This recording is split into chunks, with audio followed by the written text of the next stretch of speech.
Night. I'm very excited. I'll make sure the things are working.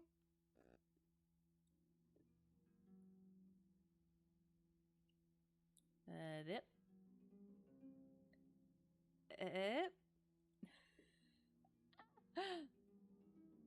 is not recognizing it as per usual. There it is. Okay. And there it is. Okay. La da da da. The Adventures of Sherlock Holmes. The Adventure of the Blue Carbuncle. I am particularly excited. One second. Okay. Yes, I'm particularly excited about this even because there are the two that we have today. This one, we have read before. We read it over Christmas. So it starts at Christmas, but then then it's not full Christmassy Christmas. So yes, it'll be fun to read it in the context of the other ones. So yes, and then I'll talk about the second one once we get to that point. So does Discord allow videos? I guess I would assume, but I don't know. Why? Am concerned. Should I be concerned? Yeah, I'm not if it's like YouTube, you can post the link and everything, but other than that, I'm not sure. I know it does GIFs. I like GIFs. GIFs are my thing. So yes, what sort of video are you going to post? I'm curious. All right, turning the page, bloop, bloop, a bloop. Oh, all right. I'm slightly sleepy. You have a hilarious video of Pep making you look like a fool. Oh my god, do it. Put it in the menagerie so it can be right there with all of the other cute things. And then I can just always go back to it, know exactly where it is. That makes me happy. I'm very excited. So yes, I'm not sure. I think it might depend on how big the video is. If you have a YouTube, you can post it on there, make it unlisted if you want to, and then do that. But yeah, if it's a short enough video, I think it might work. I'm not sure though. All right. The Adventure of the Blue Carbuncle. And again, Carbuncle is like a gem. So, yes, we'll get to that. The Adventure of the Blue Carbuncle. I had called upon my friend Sherlock Holmes upon the second morning after Christmas, with the intention of wishing him the compliments of the season. He was lounging upon the sofa in a purple dressing gown, a pipe rack within his reach upon the right, and a pile of crumpled morning papers, evidently newly studied, near at hand. Beside the couch was a wooden chair, and on the angle of the back hung a very seedy and disreputable hard felt hat, much the worse for wear and cracked in several places. A lens and a forceps lying upon the seat of the chair suggested that the hat had been suspended in this manner for the purpose of examination. "You are engaged," said I. "Perhaps I interrupt you." "Not at all. I am glad to have a friend with whom I can discuss my results. The matter is a perfectly trivial one." He jerked his thumb in the direction of the old hat, "but there are points in connection with it which are not entirely devoid of interest and even of instruction." I seated myself in his armchair and warmed my hands before his crackling fire, for a sharp frost had set in, and the windows were thick with the ice crystals. "I suppose," I remarked, "that, homely as it looks, this thing has some deadly story linked onto it, that it is the clue which will guide you in the solution of some mystery and the punishment of some crime." "You will try, it's off your phone. You recorded it today to show his old foster mom something, and it backfired." She had a good laugh. I, however, looked stupid, and Pep just looked at you because he knew he made you look like a fool. I'm so excited. I hope you can figure it out. Yeah. I'm not super, I don't understand all of the ins and outs of Discord, so there might be a way.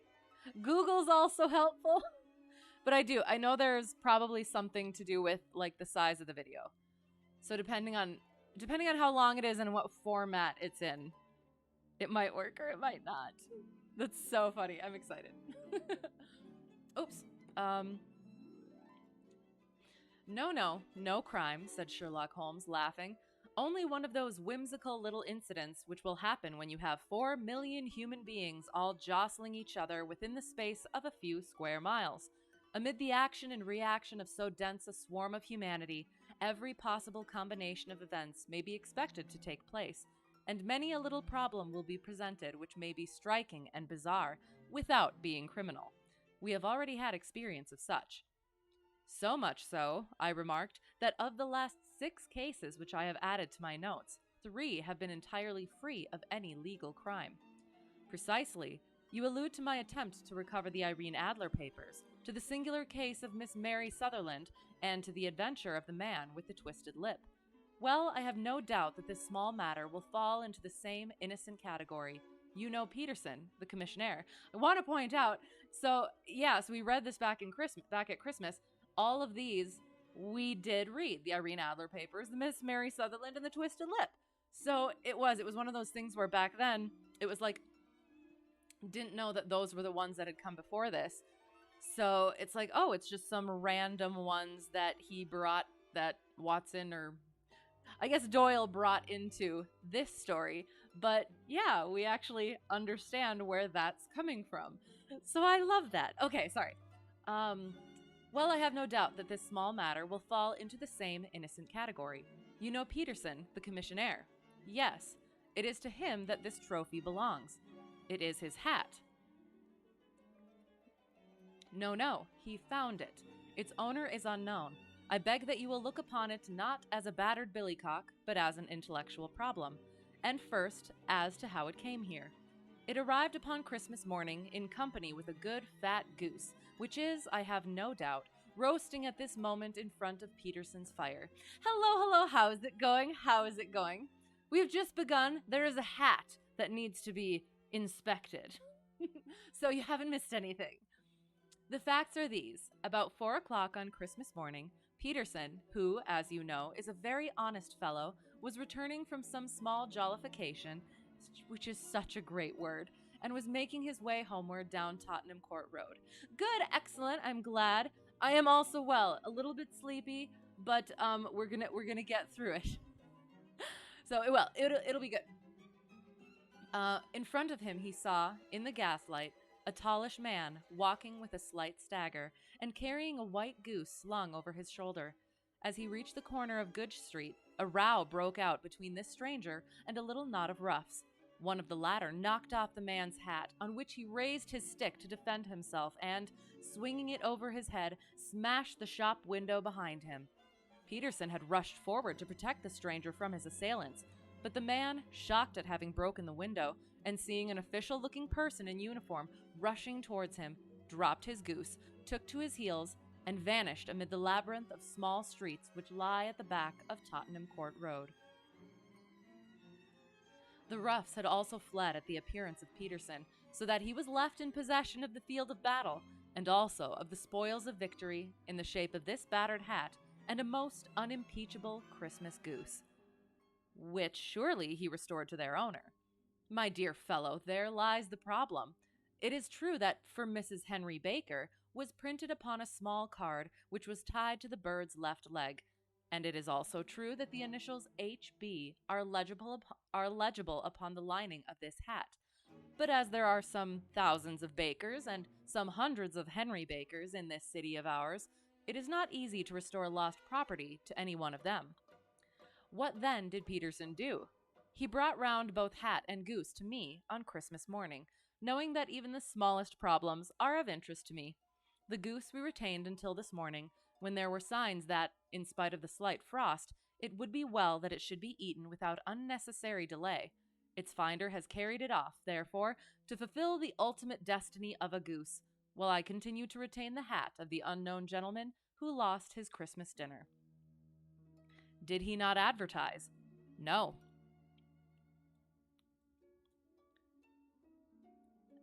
Then what clue could you have as to his identity? Only as much as we can deduce. From his hat. Precisely.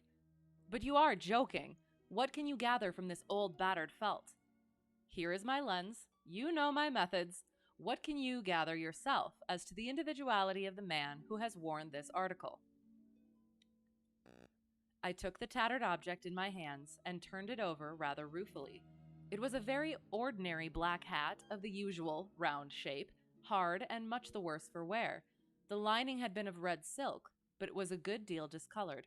There was no maker's name, but, as Holmes had remarked, the initials H.B. were scrawled upon one side.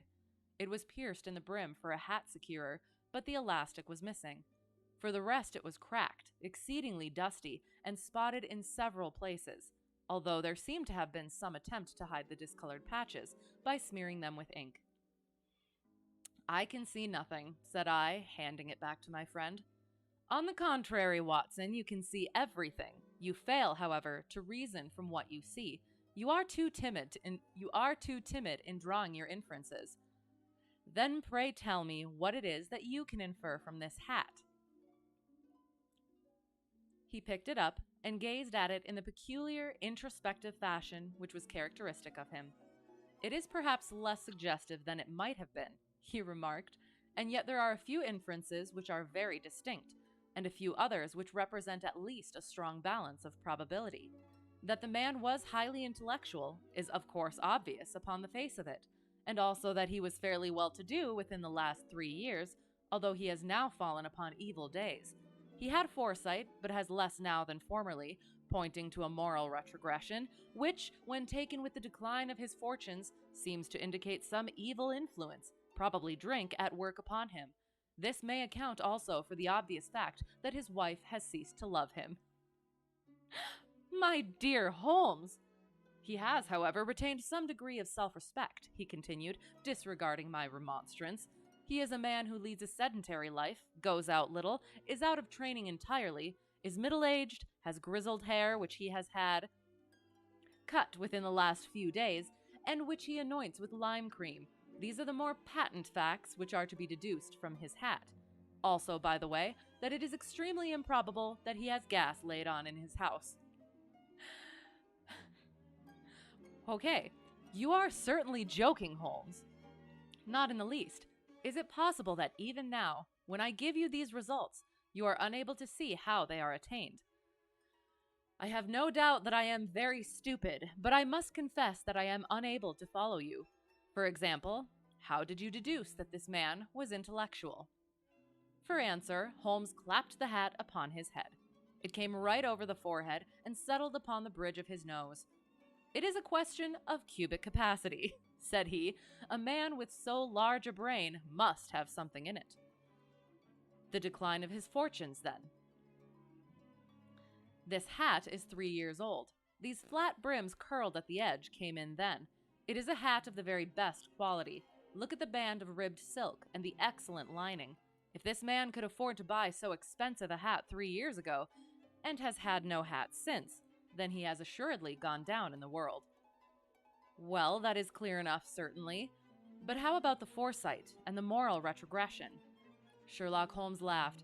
Here is the foresight, said he, putting his finger upon the little disc and loop of the hat securer.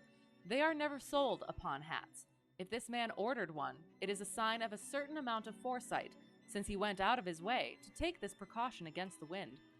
But since we see that he has broken the elastic and has not troubled to replace it, it is obvious that he has less foresight now than formerly, which is a distinct proof of a weakening nature. On the other hand, he has endeavored to conceal some of these stains upon the felt by daubing them with ink, which is a sign that he has not entirely lost his self-respect. Your reasoning is certainly plausible. The further points, that he is middle-aged, that his hair is grizzled, and that it has been recently cut, and that he uses lime cream, are all to be gathered from a close examination of the lower part of the lining. The lens discloses a large number of hair ends, clean cut by the scissors of the barber. They all appear to be adhesive, and there is a distinct odor of lime cream. This dust, you will observe, is not the gritty gray dust of the street, but the fluffy brown dust of the house, showing that it has been hung up indoors most of the time, while the marks of moisture upon the inside are proof positive that the wearer perspired very freely, and could, therefore, hardly be in the best of training. But his wife, You said that she had ceased to love him. This hat has not been brushed for weeks. When I see you, my dear Watson, with a week's accumulation of dust upon your hat, and when your wife allows you to go out in such a state, I shall fear that you also have been unfortunate enough to lose your wife's affection. But he might be a bachelor. Nay, he was bringing home the goose as a peace offering to his wife. Remember the card upon the bird's leg. You have an answer to everything. But how on earth do you deduce that the gas is not laid on in his house? One tallow stain, or even two, might come by chance, but when I see no less than 5, I think that there can be little doubt that the individual must be brought into frequent contact with burning tallow, walks upstairs at night, probably with his hat in one hand and a guttering candle in the other. Anyhow, he never got tallow stains from a gas jet. Are you satisfied? Well, it is very ingenious, said I, laughing. But since, as you said just now, there has been no crime committed, and no harm done save the loss of a goose, all this seems to be rather a waste of energy. You tried to send it, but it was too large. I did. I feared it. I don't know if you can, I know you can bring the size of pictures down by switching formats sometimes. But otherwise, I don't know. Yeah, if you had a YouTube that you were okay putting it on and then posting the link, that would work. Otherwise, I'm not sure. Google helps, potentially, hopefully. Sherlock Holmes had opened his mouth to reply when the door flew open and Peterson, the commissionaire, rushed into the apartment with flushed cheeks and the face of a man who is dazed with astonishment. "The goose, Mr. Holmes, the goose, sir," he gasped. "Eh? What of it, then? Has it returned to life and flapped off through the kitchen window?" Holmes twisted himself round upon the sofa to get a fairer view of the man's excited face. "See here, sir. See what my wife found in its crop." He held out his hand and displayed upon the center of the palm a brilliantly scintillating blue stone, rather smaller than a bean in size, but of such purity and radiance that it twinkled like an electric point in the dark hollow of his hand. Sherlock Holmes sat up with a whistle. "By Jove, Peterson," said he, "this is a treasure trove indeed. I suppose you know what you have got." "A diamond, sir. A precious stone. It cuts into glass as though it were putty." "It's more than a precious stone. It is the precious stone." "Not the Countess of Morcar's blue carbuncle," I ejaculated. "Precisely so. I ought to know its size and shape, seeing that I have read the advertisement about it in the Times every day lately. It is absolutely unique, and its value can only be conjectured, but the reward offered of £1,000 is certainly not within a 20th part of the market price." £1,000! Great Lord of mercy! The commissionaire plumped down into a chair and stared from one to the other of us. "That is the reward, and I have reason to know that there are sentimental considerations in the background, which would induce the Countess to part with half her fortune if she could but recover the gem. It was lost, if I remember aright, at the Hotel Cosmopolitan," I remarked. "Precisely so. On December 22nd, just 5 days ago, John Horner, a plumber, was accused of having abstracted it from the lady's jewel case. The evidence against him was so strong that the case has been referred to the Assizes. I cannot remember. I have some account of the matter here, I believe." He rummaged amid his newspapers, glancing over the dates until at last he smoothed one out, doubled it over, and read the following paragraph. "Hotel Cosmopolitan jewel robbery. John Horner, 26, plumber, was brought up upon the charge of having upon the 22nd abstracted from the jewel case of the Countess of Morcar the valuable gem known as the blue carbuncle. James Ryder, upper attendant at the hotel, gave his evidence to the effect that he had shown Horner up to the dressing room of the Countess of Morcar upon the day of the robbery in order that he might solder the second bar of the grate, which was loose. He had remained with Horner some little time, but had finally been called away. On returning, he found that Horner had disappeared, that the bureau had been forced open and that the small Morocco casket, in which, as it afterwards transpired, the Countess was accustomed to keep her jewel, was lying empty upon the dressing table. Ryder instantly gave the alarm, and Horner was arrested the same evening. But the stone could not be found either upon his person or in his rooms. Catherine Cusack, maid to the Countess, deposed to having heard Ryder's cry of dismay on discovering the robbery, and to having rushed into the room where she found matters as described by the last witness. Inspector Bradstreet, B Division, gave evidence as to the arrest of Horner, who struggled frantically and protested his innocence in the strongest terms. Evidence of a previous conviction for robbery having been given against the prisoner, the magistrate refused to deal summarily with the offense, but referred it to the assizes. Horner, who had shown signs of intense emotion during the proceedings, fainted away at the conclusion and was carried out of court. Dun dun! So much for the police court, said Holmes thoughtfully, tossing aside the paper. The question for us now to solve is the sequence of events leading from a rifled jewel case at one end to the crop of a goose in Tottenham Court Road at the other. You see, Watson, our little deductions have suddenly assumed a much more important and less innocent aspect. Here is the stone. The stone came from the goose, and the goose came from Mr. Henry Baker, the gentleman with the bad hat, and all the other characteristics with which I have bored you. So now we must set ourselves very seriously to finding this gentleman, and ascertaining what part he has played in this little mystery. To do this, we must try the simplest means first, and these lie undoubtedly in an advertisement in all the evening papers. If this fail, I shall have recourse to other methods. Wanted to say, hello, how's it going? How's it going? I am quite well, thank you. Don't think you've ever seen me with my hair down. I almost did today, but I'm like, it's kind of my thing now on here. So, yep. We'll see. There could at some point come a time, but it's easier. I wanted to say I'm going to go back quick to, where was it? The goose. Wait, hang on. What then did Peterson do? You're curious. I do. I really like my hair. It's good hair. I have a lot of it. But, yes, at some point, potentially, maybe, for a special occasion. Where was it? I see nothing.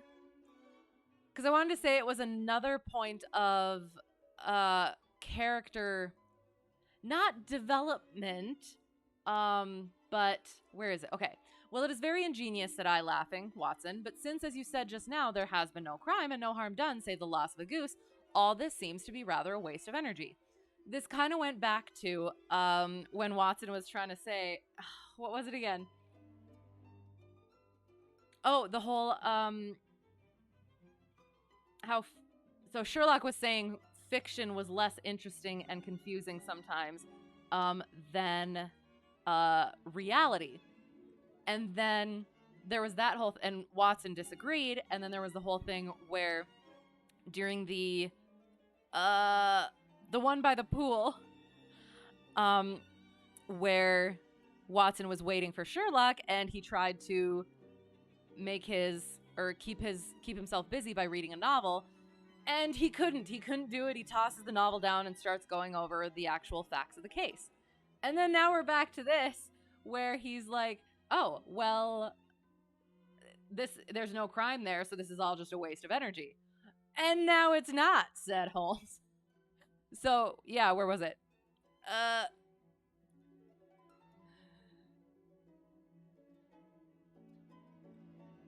Where was it just now?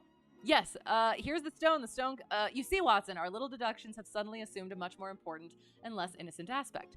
So, in terms of what I said before, when Watson was trying to keep his mind off things with the novel and decided, no, I can't, and goes for the facts of the case, I guess it wasn't necessarily character development. It's just this is part of his character. He still has that personality of, despite how highly he thinks of Sherlock, there's those certain points where he's like, oh, it's just a waste of time and energy in some respects. he still has that, and he doesn't recognize that point over here during the pool case where even he was more interested in the facts of the case than fiction. I don't know. That's just a really interesting way of writing and cool insight into the character, I would say. So yeah, so there's that thing that even though he is the narrator, he doesn't realize over here that bit of his character that doesn't jive with what he sometimes says and what he believes. So anyway, moving on. Sorry. Where was it? Characteristics with which I have bored you. Must set ourselves seriously to finding the gentleman. We're just going to go over that bit again just because I kind of feel like I don't remember reading it. Okay. Here's the stone. The stone came from the goose, and the goose came from Mr. Henry Baker, the gentleman with the bad hat and all the other characteristics with which I have bored you. So now we must set ourselves very seriously to finding this gentleman and ascertaining what part he has played in this little mystery. To do this, we must try the simplest means first, and these lie undoubtedly in an advertisement in all the evening papers. If this fail, I shall have recourse to other methods. What will you say? Give me a pencil and that slip of paper. Now then. Found at the corner of Goodge Street, a goose and a black felt hat. Mr. Henry Baker can have the same by applying at 6:30 this evening at 221B Baker Street. That is clear and concise. Very, but will he see it? Well, he is sure to keep an eye on the papers, since, to a poor man, the loss was a heavy one. He was clearly so scared by his mischance in breaking the window, and by the approach of Peterson, that he thought of nothing but flight, but since then, he must have bitterly regretted the impulse which caused him to drop his bird. Then again, the introduction of his name will cause him to see it, for everyone who knows him will direct his attention to it. Here you are, Peterson. Run down to the advertising agency and have this put in the evening papers. In which, sir? Oh, in the Globe, Star, Pall Mall, St. James's, Evening News, Standard, Echo, and any others that occur to you. Very well, sir. And this stone? Ah, yes, I shall keep the stone. Thank you. And I say, Peterson, just buy a goose on your way back and leave it here with me, for we must have one to give to this gentleman, in place of the one which your family is now devouring. He's doing it again. He's spitting the apple out now. What? Oh, did you get it on? Oh, I'm so excited. I will look at it later. That's so funny. So did you try and feed him apple and he's just not having it? Put some peanut butter on it. See what happens. That's so funny.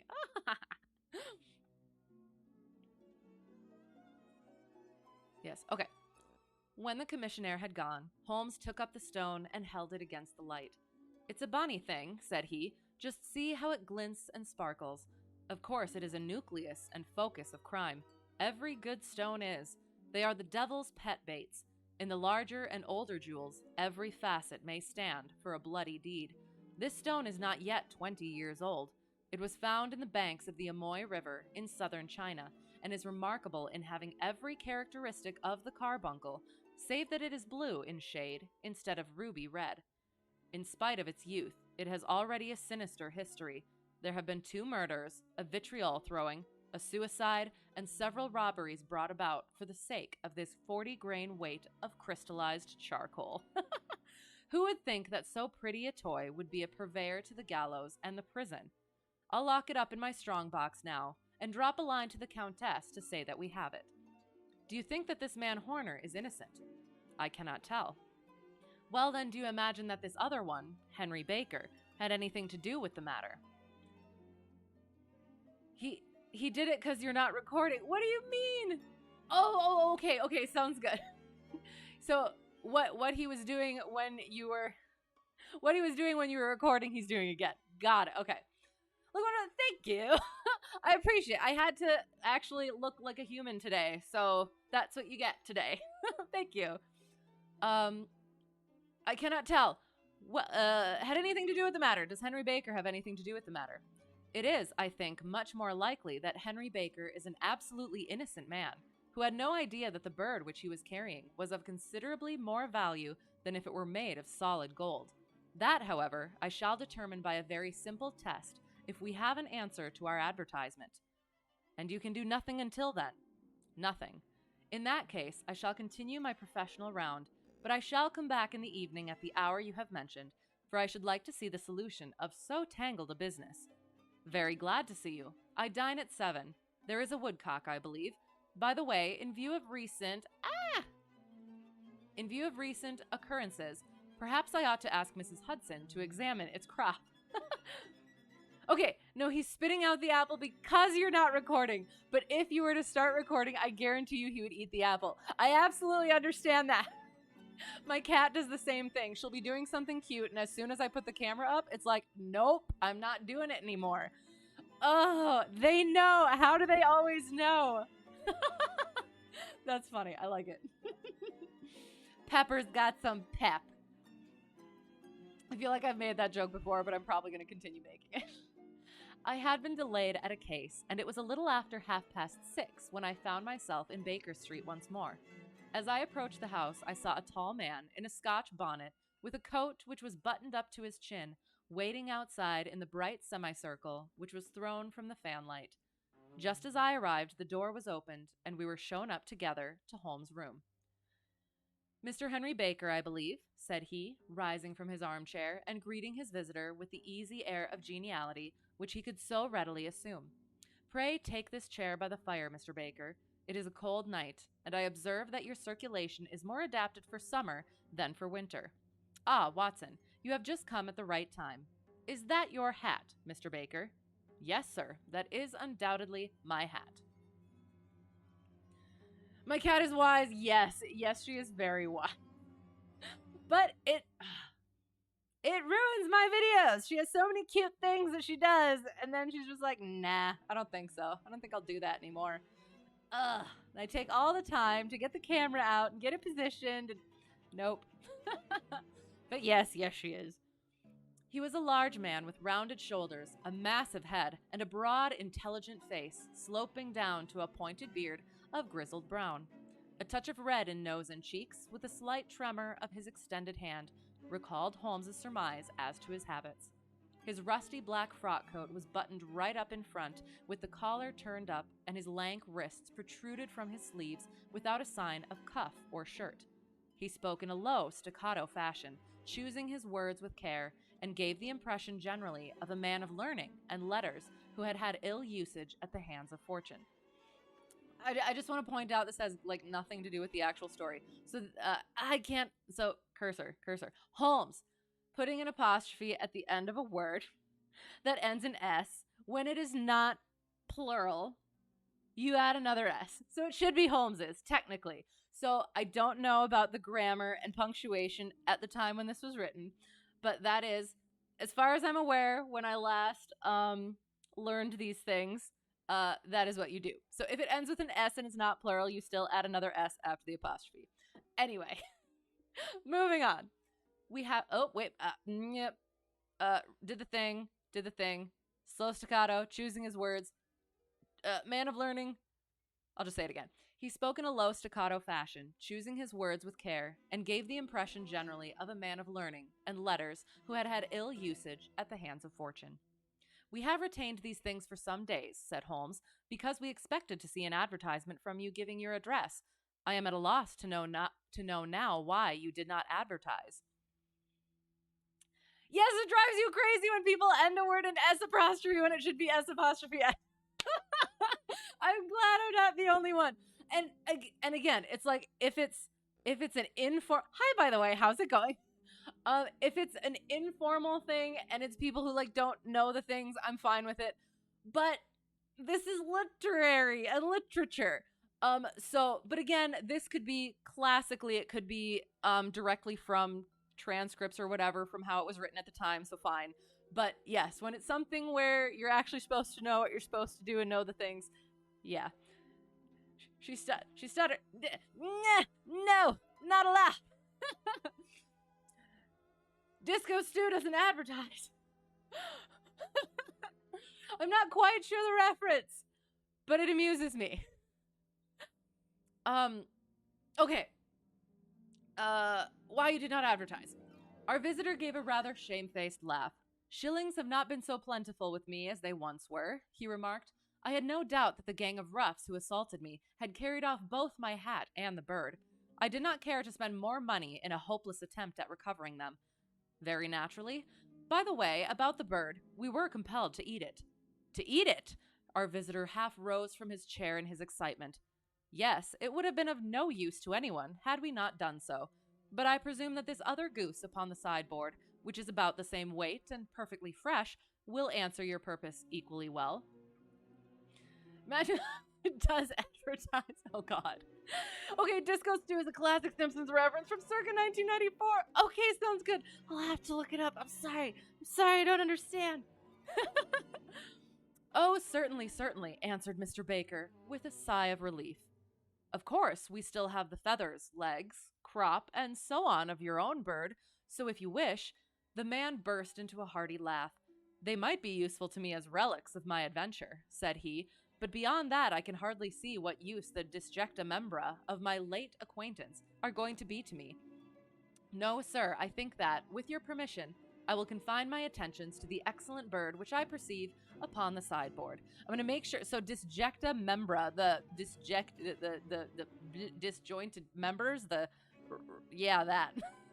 So I can't figure out what word I'm trying to, but yeah, the members that have been taken, that have been removed. Scattered fragments, there we go. Yeah, okay. The scattered fragments of my late acquaintance are going to be to me. Excellent bird on the sideboard. Sherlock Holmes glanced sharply across at me, with a slight shrug of his shoulders. There is your hat, then, and there your bird, said he. By the way, would it bore you to tell me where you got the other one from? I am somewhat of a fowl fancier, and I have seldom seen a better grown goose. Certainly, sir, said Baker, who had risen and tucked his newly gained property under his arm. There are a few of us who frequent the Alpha Inn, near the museum. We are to be found in the museum itself during the day, you understand. This year, our good host, Windigit by name, instituted a goose club, by which, on consideration of some few pence every week, we were each to receive a bird at Christmas. My pence were duly paid, and the rest is familiar to you. I am much indebted to you, sir, for a Scotch bonnet is fitted neither to my years nor my gravity. With a comical pomposity of manner, he bowed solemnly to both of us and strode off upon his way. So much for Mr. Henry Baker, said Holmes, when he had closed the door behind him. It is quite certain that he knows nothing whatever about the matter. Are you hungry, Watson? Not particularly. Then I suggest that we turn our dinner into a supper and follow up this clue while it is still hot. By all means. Somewhat of a fowl fancier was your nickname in high school. I like it. Did you go by FF for short or Soph? If you want to do the full thing. Soph. I won't go into that. What that reminded me of. It was a bitter night, so we drew on our ulsters and wrapped cravats about our throats. Outside, the stars were shining coldly in a cloudless sky, and the breath of the passers-by blew out into smoke like so many pistol shots. Our footfalls rang out crisply and loudly as we swung through the Doctor's Quarter, Wimpole Street, Harley Street, and so through Wigmore Street, into Oxford Street. In a quarter of an hour, we were in Bloomsbury at the Alpha Inn, which is a small public house at the corner of one of the streets, which runs down into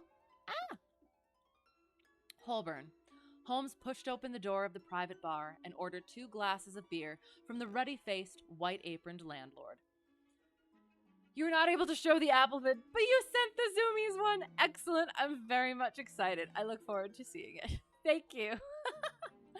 I was just gonna say, so I don't know if anyone else enjoyed The Great Mouse Detective, but that's what this part kind of reminds me of, I think. Pushing open the door of the bar and ordering the 2 glasses of beer from the ruddy-faced, white-aproned landlord. Yeah, when oh gosh, what are their actual, I can't remember what the mouse character names were, but the Sherlock, the Holmes and Watson characters go down to the docks and go into the bar, I guess, in the children's movie. Yeah, such a great movie. Anyway, okay. Your beer should be excellent if it is as good as your geese, said he. My geese? The man seemed surprised. Yes, I was speaking only half an hour ago to Mr. Henry Baker, who was a member of your goose club. Ah, yes, I see. But you see, sir, them's not our geese. Indeed, whose then? Well, I got the 24 from a salesman in Covent Garden. Indeed, I know some of them. Which was it? Breckenridge is his name. Ah, I don't know him. Well, here's your good health, landlord, and prosperity to your house. Good night. A mouse walks into a bar and asks for cheese. Mouse does not leave. You too were in a goose club. Excellent. Like actually, seriously.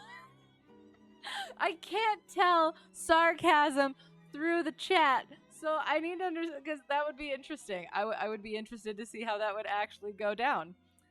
But does that go along with your somewhat of a foul fancier nickname? No, not seriously. Okay. But you do have a passing interest in falconry. Very cool. To what degree is the interest passing? I would be curious. Chicken is as well. Chicken says hello. To the foul fancier. And everyone else. Hello. Hello. Now for Mr. Breckenridge, he continued, buttoning up his coat as we came out into the frosty air. Remember, Watson, that though we... there should be a comma there. Remember, Watson, that though we have so homely a thing as a goose at one end of this chain, we have at the other a man who will certainly get 7 years penal servitude unless we can establish his innocence. It is possible that our inquiry may It is possible that our inquiry may but confirm his guilt. But, in any case, we have a line of investigation which has been missed by the police, and which a singular chance has placed in our hands. Let us follow it out to the bitter end. Faces to the south, then, and quick march. Mainly you like the little caps the falcons wear. That's absolutely fair. By the way, you love that I'm correct. Sir Arthur Conan Doyle's it's not just his, and it might not be his. It could just be this what's it called? This version. So it might. He could be perfect in every single way, and someone else might have mucked it up along the way. And that's what I usually think it is. But yes, and I don't usually, just because I do know that sometimes the when it's in that translation and transition, things get mucked up. So I was gonna zoom down there a little bit. Okay. We passed across Holborn, down Endell Street, and so through a zigzag of slums to Covent Garden Market. One of the largest stalls bore the name of Breckenridge upon it, and the proprietor, a horsey-looking man with a sharp face and trim side whiskers, was helping a boy to put up the shutters. "Good evening. It's a cold night," said Holmes. The salesman nodded and shot a questioning glance at my companion. "Sold out of geese, I see," continued Holmes, pointing at the bare slabs of marble. "Let you have 500 tomorrow morning." "That's no good." "Well, there are some on the stall with the gas flare." "Ah, but I was recommended to you." "Who by?" "The landlord of the Alpha." "Oh, yes, I sent him a couple of dozen. Fine birds they were, too. Now where did you get them from?" To my surprise, the question provoked a burst of anger from the salesman. "Now then, mister," said he, with his head cocked and his arms akimbo, "what are you driving at? Let's have it straight now." "It is straight enough. I should like to know who sold you the geese, which you applied to the Alpha. Or which you supplied to the Alpha." "Well then, I shan't tell you. So now." "Oh, it is a matter of no importance, but I don't know why you should be so warm over such a trifle." "It was mistranslated from the original English." Yes, exactly. No, but like when it is, when you take the original transcript, manuscript, whatever, and then I don't know. I'll say this, I don't actually know how they get the this to the that. But if somebody has to like type all of the things out, maybe they mess something up. And or maybe they decide that they're going to adjust the grammar to the way that they think that it's supposed to be, and then they don't. Do I enjoy reading on camera? I do. I've always wanted to read. Yeah, but don't, because one, you get distracted easily, and two, you struggle with dyslexia. That's absolutely fair. I do enjoy reading on camera because I like sharing it with people. But the one thing is I will admit this. I will sometimes, once in a while, find myself kind of zoning out a little bit or missing what it is I just read. So if it's something that I actually want to like really absorb, it's probably something that I wouldn't read on stream. But yeah, so there are things like that, and it took me a while to really get used to it. So it wasn't always like a comfortable sort of a thing. But it takes time, but you can go ahead and try it, definitely. Shan't you? I shan't not. shall not. Zoning out and missing what I just read is how you read normally, never mind being on camera. I do. I feel that as well. And it depends. It depends on like how the writing is. If it's a certain way of writing, then it doesn't always like click as properly. But then sometimes, like you start thinking about something over here. Like you read something here, and then as you continue reading, you're thinking about how it relates over here, and then you realize that you forget that you're still reading over here. Or if you're not too into what you're actually reading, you start thinking about other things. But yeah, so I guess, and I'll do an example when over here, when I did my whole, I can't remember specifically what I decided. I was finishing the paragraph, but as I was finishing the paragraph, there was something up here that I wanted to come back to. So I was finishing the paragraph, came back to over here, and then forgot, like, I couldn't remember myself reading the rest of the paragraph, so I had to read it again. So yeah. It happens. Yes. But otherwise, if it's really good writing, I'm pretty good. I'm pretty good about keeping it. And I don't have other things that I need to be thinking about. No, that's not true. I zone out generally. But I do. I get through. Then I have to reread it, but I get there eventually. Shan't tell you. Shan not. No importance. Warm. I don't know why you should be so warm over such a trifle. Warm? You'd be as warm, maybe, if you were as pestered as I am. When I pay good money for a good article, there should be an end of the business. But it's, where are the geese? And who did you sell the geese to? And what will you take for the geese?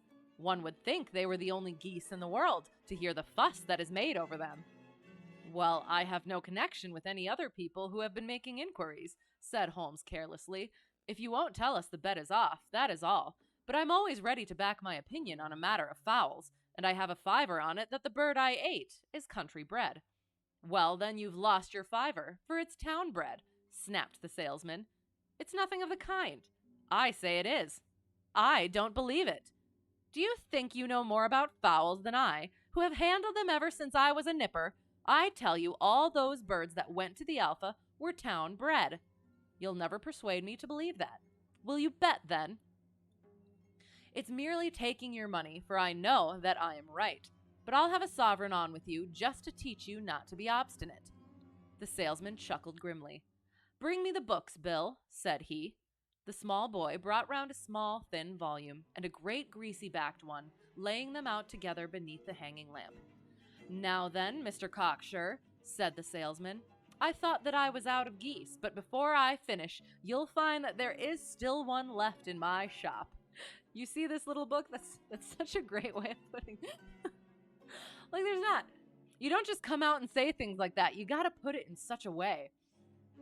It's even worse when you're trying to study and don't even remember what you just read right. And then, like, you read it again, and then you don't remember it again, so then you read it again. And then it's just at that point, just spinning your wheels, and you can just feel it, and it just weighs. Do you think you know more about fowls than me? Gosh, Mr. Cocksure was your other nickname in high school. Perfect. It's fitting. all, all to do about birds. Um, yes. Again, I'm going to read that again just because I loved it. Now then, Mr. Cocksure, said the salesman, I thought that I was out of geese, but before I finish, you'll find that there is still one left in my shop. You see this little book? Well, that's the list of the folk from whom I buy. Do you see? Well then, here on this page are the country folk, and the numbers after their names are where their accounts are in the big ledger. Now then, you see this other page in red ink? Well, that is a list of my town suppliers.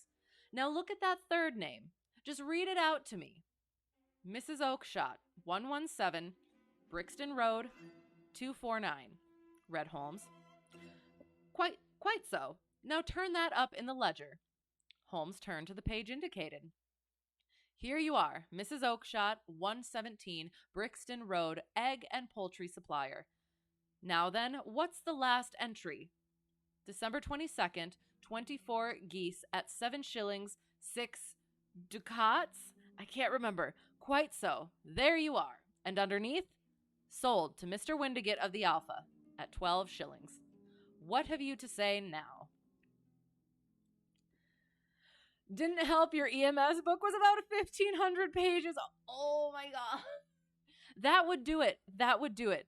Did it at least have diagrams and pictures and visuals and stuff in it? And then I'll go with the we've talked about this before, the abbreviations that never end. Oh my goodness. Yes. Oh yes. Good on you for getting through it though. Oh, Sherlock Holmes looked deeply chagrined. He drew a sovereign from his pocket and threw it down upon the slab, turning away with the air of a man whose disgust is too deep for words. A few yards off, he stopped under a lamppost and laughed in the hearty, noiseless fashion which was peculiar to him. When you see a man with whiskers of that cut and the pinkin protruding out of his pocket, you can always draw him by a bet, said he. I dare say that if I had put 100 pounds down in front of him, that man would not have given me such complete information as was drawn from him by the idea that he was doing me on a wager. Well, Watson, we are, I fancy, nearing the end of our quest, and the only point which remains to be determined is whether we should go on to this Mrs. Oakshott tonight, or whether we should reserve it for tomorrow. It is clear from what that surly fellow said that there are others besides ourselves who are anxious about the matter, and I should... His remarks were suddenly cut short by a loud hubbub which broke out from the stall which we had just left. Turning round, we saw a little rat-faced fellow standing in the center of the circle of yellow light which was thrown by the swinging lamp, while Breckenridge, the salesman, framed in the door of his stall, was shaking his fists fiercely at the cringing figure. Yes, good. Every field of human endeavor is absolutely obsessed with 3-letter acronyms in its jargon. Exactly. And then they have all the same ones for different things, even within the same arena. But then when you're doing the different arenas, because you have interest in both, and they have their own sets that have the same ones for different things. Yeah. We have lamented about this before, but it always needs it again. I mean, it does. It depends. Let me say this properly. The long phrases or titles or something, okay, fine. And ones that are used over and over again, okay, fine. But also no. I've had enough of you and your geese, he shouted. I wish you were all at the devil together. If you come pestering me any more with your silly talk, I'll set the dog at you. You bring Mrs. Oakshott here and I'll answer her. But what have you to do with it? Did I buy the geese off you? No, but one of them was mine all the same, whined the little man. Well then, ask Mrs. Oakshott for it. She told me to ask you. Well, you can ask the King of Prussia for all I care. I've had enough of it. Get out of this. He rushed fiercely forward, and the inquirer flitted away into the darkness. Ha! This may save us a visit to Brixton Road, whispered Holmes. Come with me, and we will see what is to be made of this fellow. Striding through the scattered knots of people who lounged round the flaring stalls, my companion speedily overtook the little man and touched him upon the shoulder. He sprang round, and I could see in the gaslight that every vestige of color had been driven from his face. "Who are you, then? What do you want?" he asked in a quavering voice. "You will excuse me," said Holmes blandly, "but I could not help overhearing the questions which you put to the salesman just now. I think that I could be of assistance to you." "You? Who are you? How could you know anything of the matter?" "My name is Sherlock Holmes. It is my business to know what other people don't know. But you can know nothing of this." "Excuse me, I know everything of it. You are endeavoring to trace some geese which were sold by Mrs. Oakshott of Brixton Road to a salesman named Breckenridge, by him in turn to Mr. Windigate of the Alpha, and by him to his club, of which Mr. Henry Baker is a member." "Oh, sir, you are the very man whom I have longed to meet," cried the little fellow, with outstretched hands and quivering fingers. "I can hardly explain to you how interested I am in this matter." Sherlock Holmes hailed a four-wheeler which was passing. "In that case, we had better discuss it in a cozy room rather than in this wind-swept marketplace," said he. "But pray tell me, before we go farther, who it is that I have the pleasure of assisting." The man hesitated for an instant.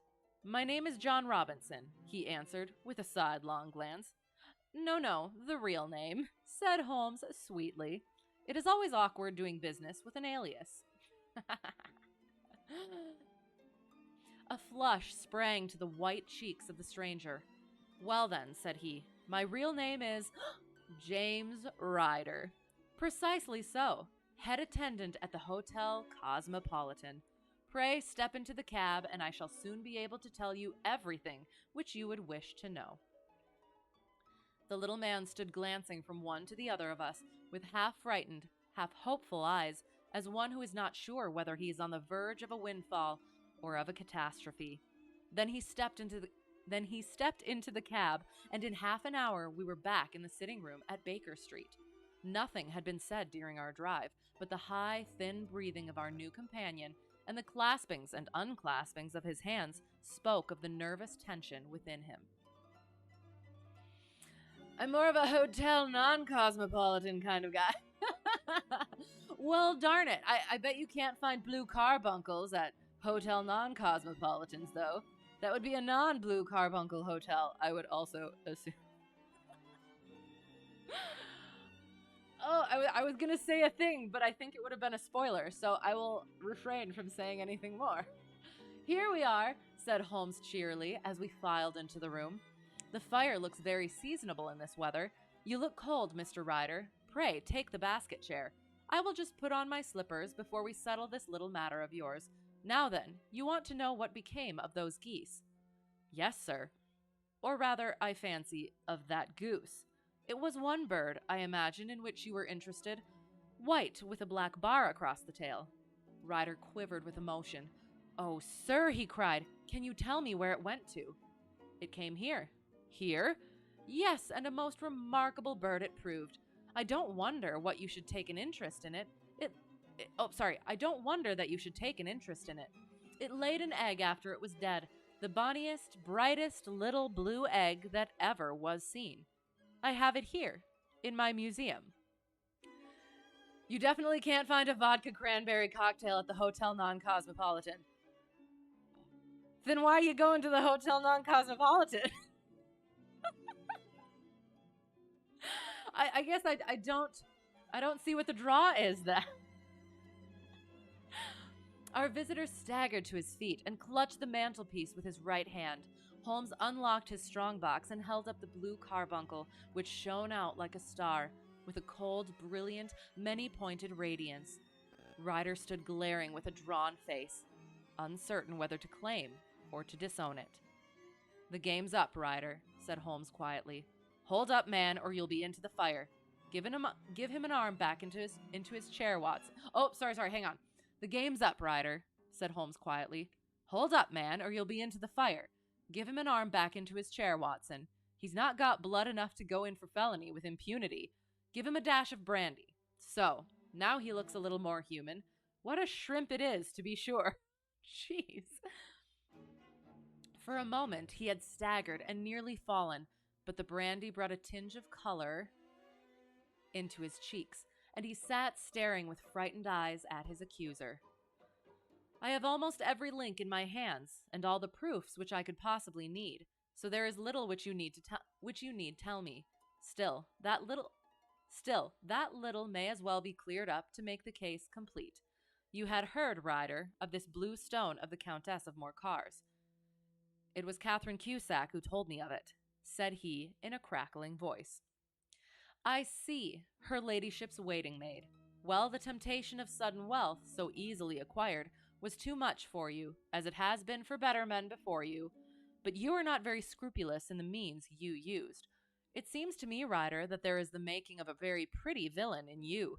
You knew that this man Horner, the plumber, had been concerned in some such matter before, and that suspicion would rest the more readily upon him. What did you do then? You made some small job in my lady's room, you and your confederate Cusack, and you managed that he should be the man sent for. Then, when he had left, you rifled the jewel case, raised the alarm, and had this unfortunate man arrested. You then, Ryder threw himself down suddenly upon the rug and clutched at my companion's knees. For God's sake, have mercy, he shrieked. Think of my father, of my mother. It would break their hearts. I never went wrong before. I never will again. I swear it. I'll swear it on a Bible. Oh, don't bring it into court. For Christ's sake, don't. Oops. Ah. Get back into your chair, said Holmes sternly. It is very well to cringe and crawl now, but you thought little enough of this poor Horner in the dock for a crime of which he knew nothing. I will fly, Mr. Holmes. I will leave the country, sir. Then the charge against him will break down. We will talk about that. And now, let us hear a true account of the next act. How came the stone into the goose? And how came the goose into the open market? Tell us the truth, for there lies your only hope of safety. Ryder passed his tongue over his parched lips. I will tell you it just as it happened, sir, said he. When Horner had been arrested, it seemed to me that it would be best for me to get away with the stone at once, for I did not know at what moment the police might not take it into their heads to search me and my room. There was no place about the hotel where it would be safe. I went out, as if on some commission, and I made for my sister's house. She had married a man named Oakshott and lived in Brixton Road, where she fattened fowls for the market. All the way there, every man I met seemed to me to be a policeman or a detective. And for all that it was a cold night, the sweat was pouring down my face before I came to the Brixton Road. My sister asked me what was the matter and why I was so pale, but I told her that I had been upset by the jewel robbery at the hotel. Then I went into the backyard and smoked a pipe and wondered what it would be best to do. You weren't reading along with the text and thought you heard man Horner as one word. Then you got wondering if that was some kind of Victorian insult. Well, if it's not a Victorian insult, it better be a modern one because that's hilarious. Man Horner, where was it? Yeah. That does. It sounds like a good one. That pleases me.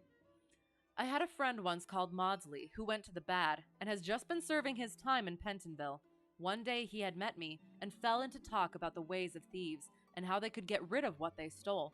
I knew that he would be true to me, for I knew one or two things about him. So I made up my mind to go right on to Kilburn, where he lived, and take him into my confidence.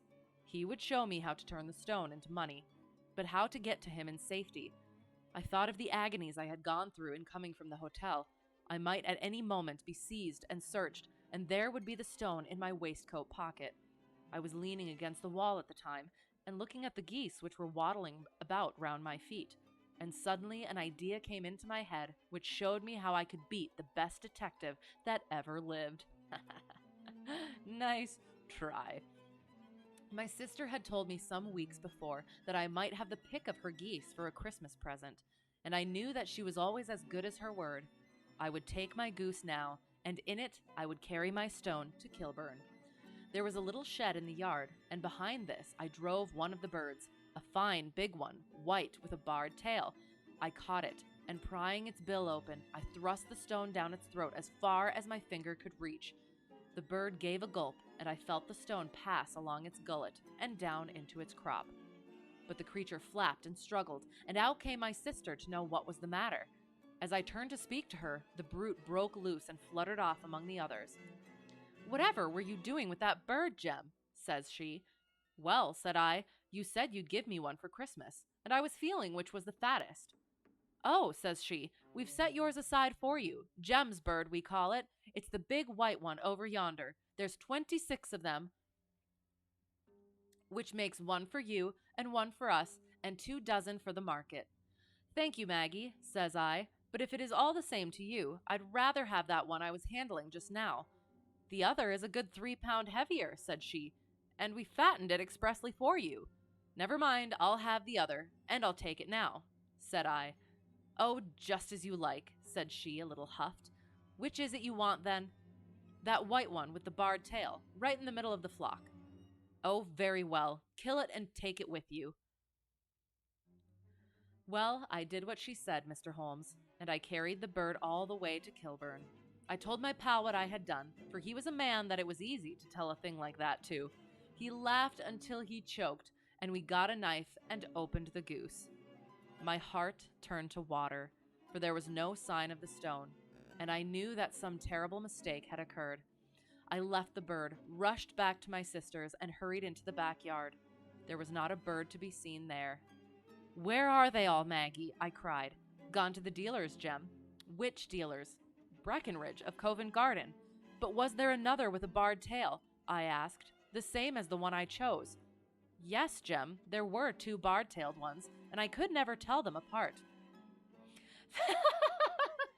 "Fattened expressly for you was your other nickname in high school." You seem to have had a lot of nicknames in high school.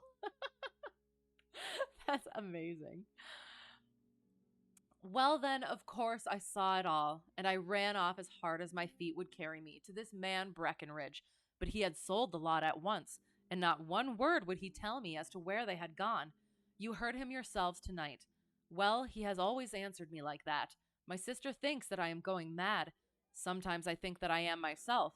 And now I am myself a branded thief, without ever having touched the wealth for which I sold my character. God help me. God help me. He burst into convulsive sobbing, with his face buried in his hands. There was a long silence, broken only by his heavy breathing and by the measured tapping of Sherlock Holmes's fingertips upon the edge of the table. Then my friend rose and threw open the door. "Get out," said he. "What, sir? Oh, heaven bless you." "No more words. Get out." And no more words were needed. There was a rush, a clatter upon the stairs, the bang of a door, and the crisp rattle of running footfalls from the street. "After all, Watson," said Holmes, reaching up his hand for his clay pipe, "I am not retained by the police to supply their deficiencies. If Horner were in danger, it would be another thing. But this fellow will not appear against him, and the case must collapse. I suppose that I am commuting a felony, but it is just possible that I am saving a soul. This fellow will not go wrong again. He is too terribly frightened. Send him to jail now, and you make him a jailbird for life. Besides, it is the season of forgiveness.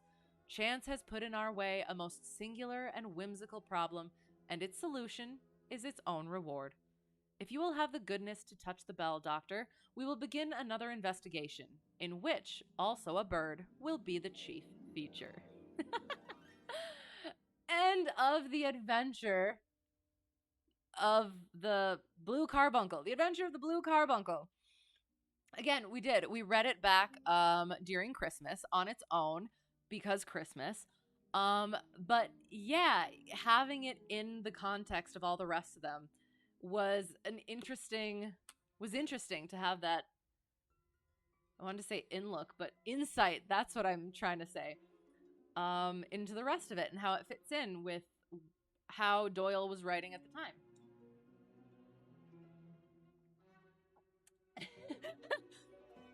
Send a man to jail and he'll be a jailbird for a day. Teach a man to jail and he'll be a jailbird for the rest of his life. Wise words. Okay, and so So I do. I was thinking at the time as I was reading that one, that I think it's a really fun one to read. Not that the other ones weren't fun to read, but like I don't know, there's a lot of emotion to it, and there's a lot of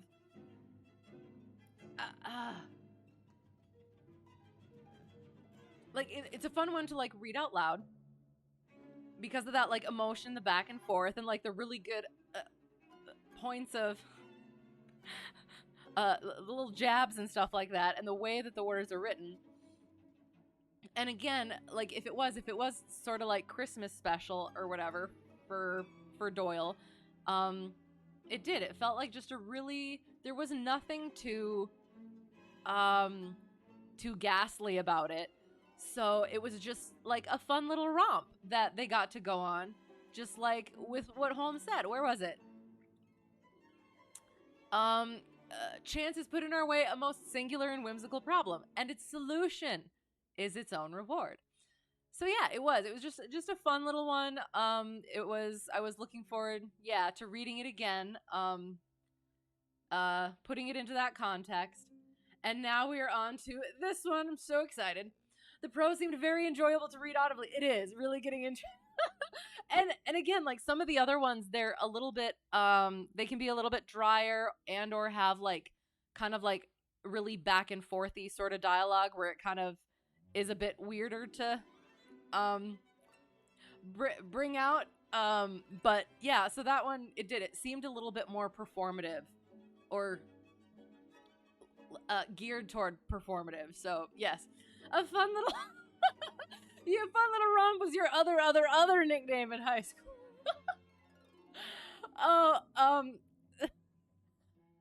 So in college I had a friend who his thing was, that sounds like a name I used to dance under. And I used to keep a list. There were some good ones in there, so yes, I appreciate that. That's a lot of fun. You should keep you should keep a list of all of the names that you used to have in high school. That would be a fun text to go through every once in a while. All right. So this one, I have a quick thing. I want to say this one might be why I got into reading Sherlock from the beginning. So back when I read all of them through. So I've read all of these through on my own a while ago. But there it is. Yeah. But the reason why I got into it with this one, because dun dun dun, we had this puzzle. Let me find the thing so that I can actually look at it. We had this puzzle where it is, you get the story, or at least part of the story. I think you get the full story in with it. And you don't get the picture of the puzzle.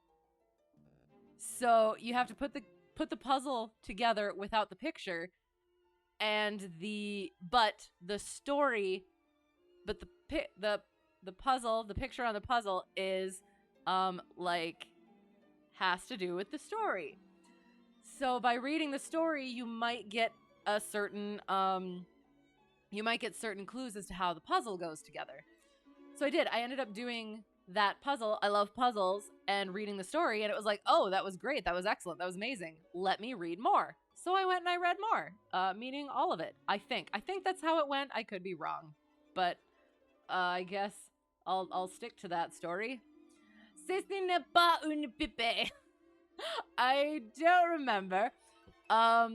Confession, this is not actually your bit. You stole this from a friend. It's a good bit, so no worries. He did keep a list, and one of his friends had them all printed on a t-shirt. Excellent. Amazing. That pleases me very much. Okay, I'm gonna have to. I have, because that is French, correct? Ne pas is not une pipe. Ne pas une pipe. Oh. The painting shows an image of a pipe. This is not. Is it literally? This is not a pipe. Is that what it means? Meaning, Yeah, this is not a pipe. Beneath a painting, that's a pipe. The painting is not a pipe. Oh, but rather an image of a pipe. Ah, there we go. Oui, c'est le français. It is not a pipe, it's an image of a pipe. Gish, darn it. Masterpiece of surrealism creates a three-way paradox out of the conventional notion that objects correspond to words and images. Oh god. So, that can get way deep into I was going to say philosophy and philosophical, so it came out philosophy. I don't remember. It somehow wasn't going to come out right. But if you think about it, like, okay, so you have a thing. All right, here is a chicken. Is it a chicken?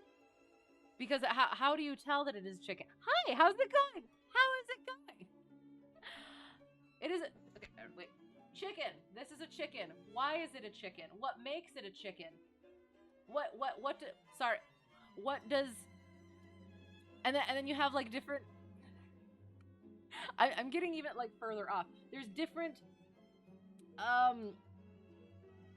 I want to say not definitions of chicken, but different things that can be considered chicken. Like you can have the cooked chicken. I mean, you can have the cooked chicken. You have the in real life chicken. You have like the image of a chicken. No, he's a real chicken. You're a real chicken. He's a real boy. But then there's the other thing where, okay, so an object.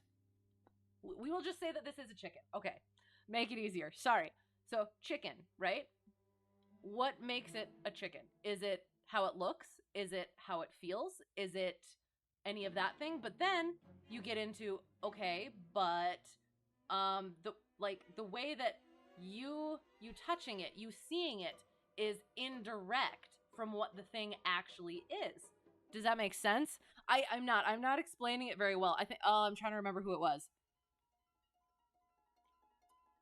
I cannot remember who it was. It was some philosopher who did that thing, but it was just like you never really, just like you can't, okay. Sorry. You never really like touch a thing, right? Because there's like infinitesimal space or like minute space in between the touch and the not. Like nothing ever actually touches, right? But that's what it's touch. Yeah. And then like the object itself, you never really experience what the object is actually because you're using all those indirect forms of sight and touch and stuff like that. If that makes sense. I'll try and remember who it was that said it. If I remember, I will put it into my Discord if you're curious. Otherwise, I will potentially forget that I was going to do that. I feel like it started with like a W, and I think he was German. I'll try and remember. Looking up what different languages call the bird that we call turkey in English is a real trip. Really? Examples? Well, and that's the thing too. Because you take language itself. So words and language are just the communication of internal ideas. That's why things can get misconstrued, misunderstood, because some people, you can't always have the right words for what's in your mind. Words are hard.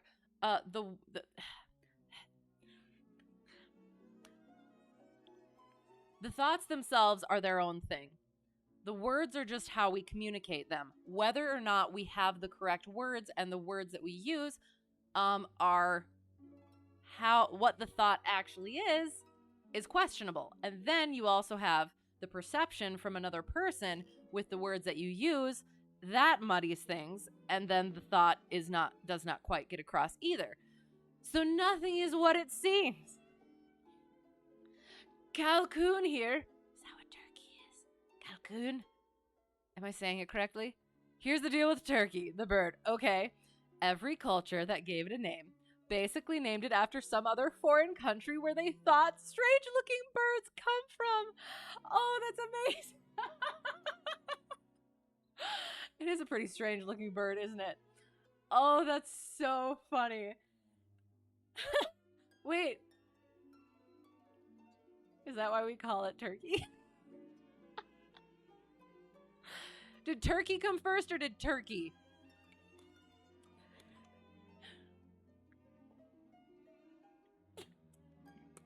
Ugh, she'll make sure the things are working. Bada boom. All right. So yes, so the adventure of the Speckled Band. So I probably have read this twice. It has been a while, so I remember, I think, the ending, so I'll try not to spoil anything, but I think it's a pretty good one. So, I mean, they're all really good, but I think it's a particularly twisty one.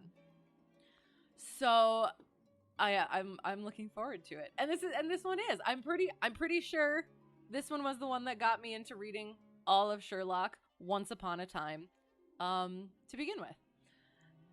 So lots of countries call the bird their language's name. Oh, okay. So lots of countries call the bird their language's name for India or Peru. Interesting. Oh, I love that. A particularly twisty one was your other nickname in high school. We're gonna have to like go back through and put all of them together in one long, ginormous nickname. That sounds like a good time. All right, are you ready? So this will be the final one for the evening. The Adventures of Sherlock Holmes, The Adventure of the Speckled Band. On glancing over my notes of the 70-odd cases in which I have, during the last 8 years, studied the methods of my friend Sherlock Holmes, I find many tragic, some comic, a large number merely strange, but none commonplace. For, working as he did rather for the love of his art than for the acquirement of wealth, he refused to associate himself with any investigation which did not tend towards the unusual and even the fantastic. Of all these varied cases, however, I cannot recall any which presented more singular features than that which was associated with the well-known Surrey family of the Roylotts of Stoke Moran. The events in question occurred in the early days of my association with Holmes, when we were sharing rooms as bachelors in Baker Street. And I think this is the first one that goes back to before the time period that this has been coming up. So all the stories that we have read so far have been in order, and now this one is like a hearkening back to the days of yore.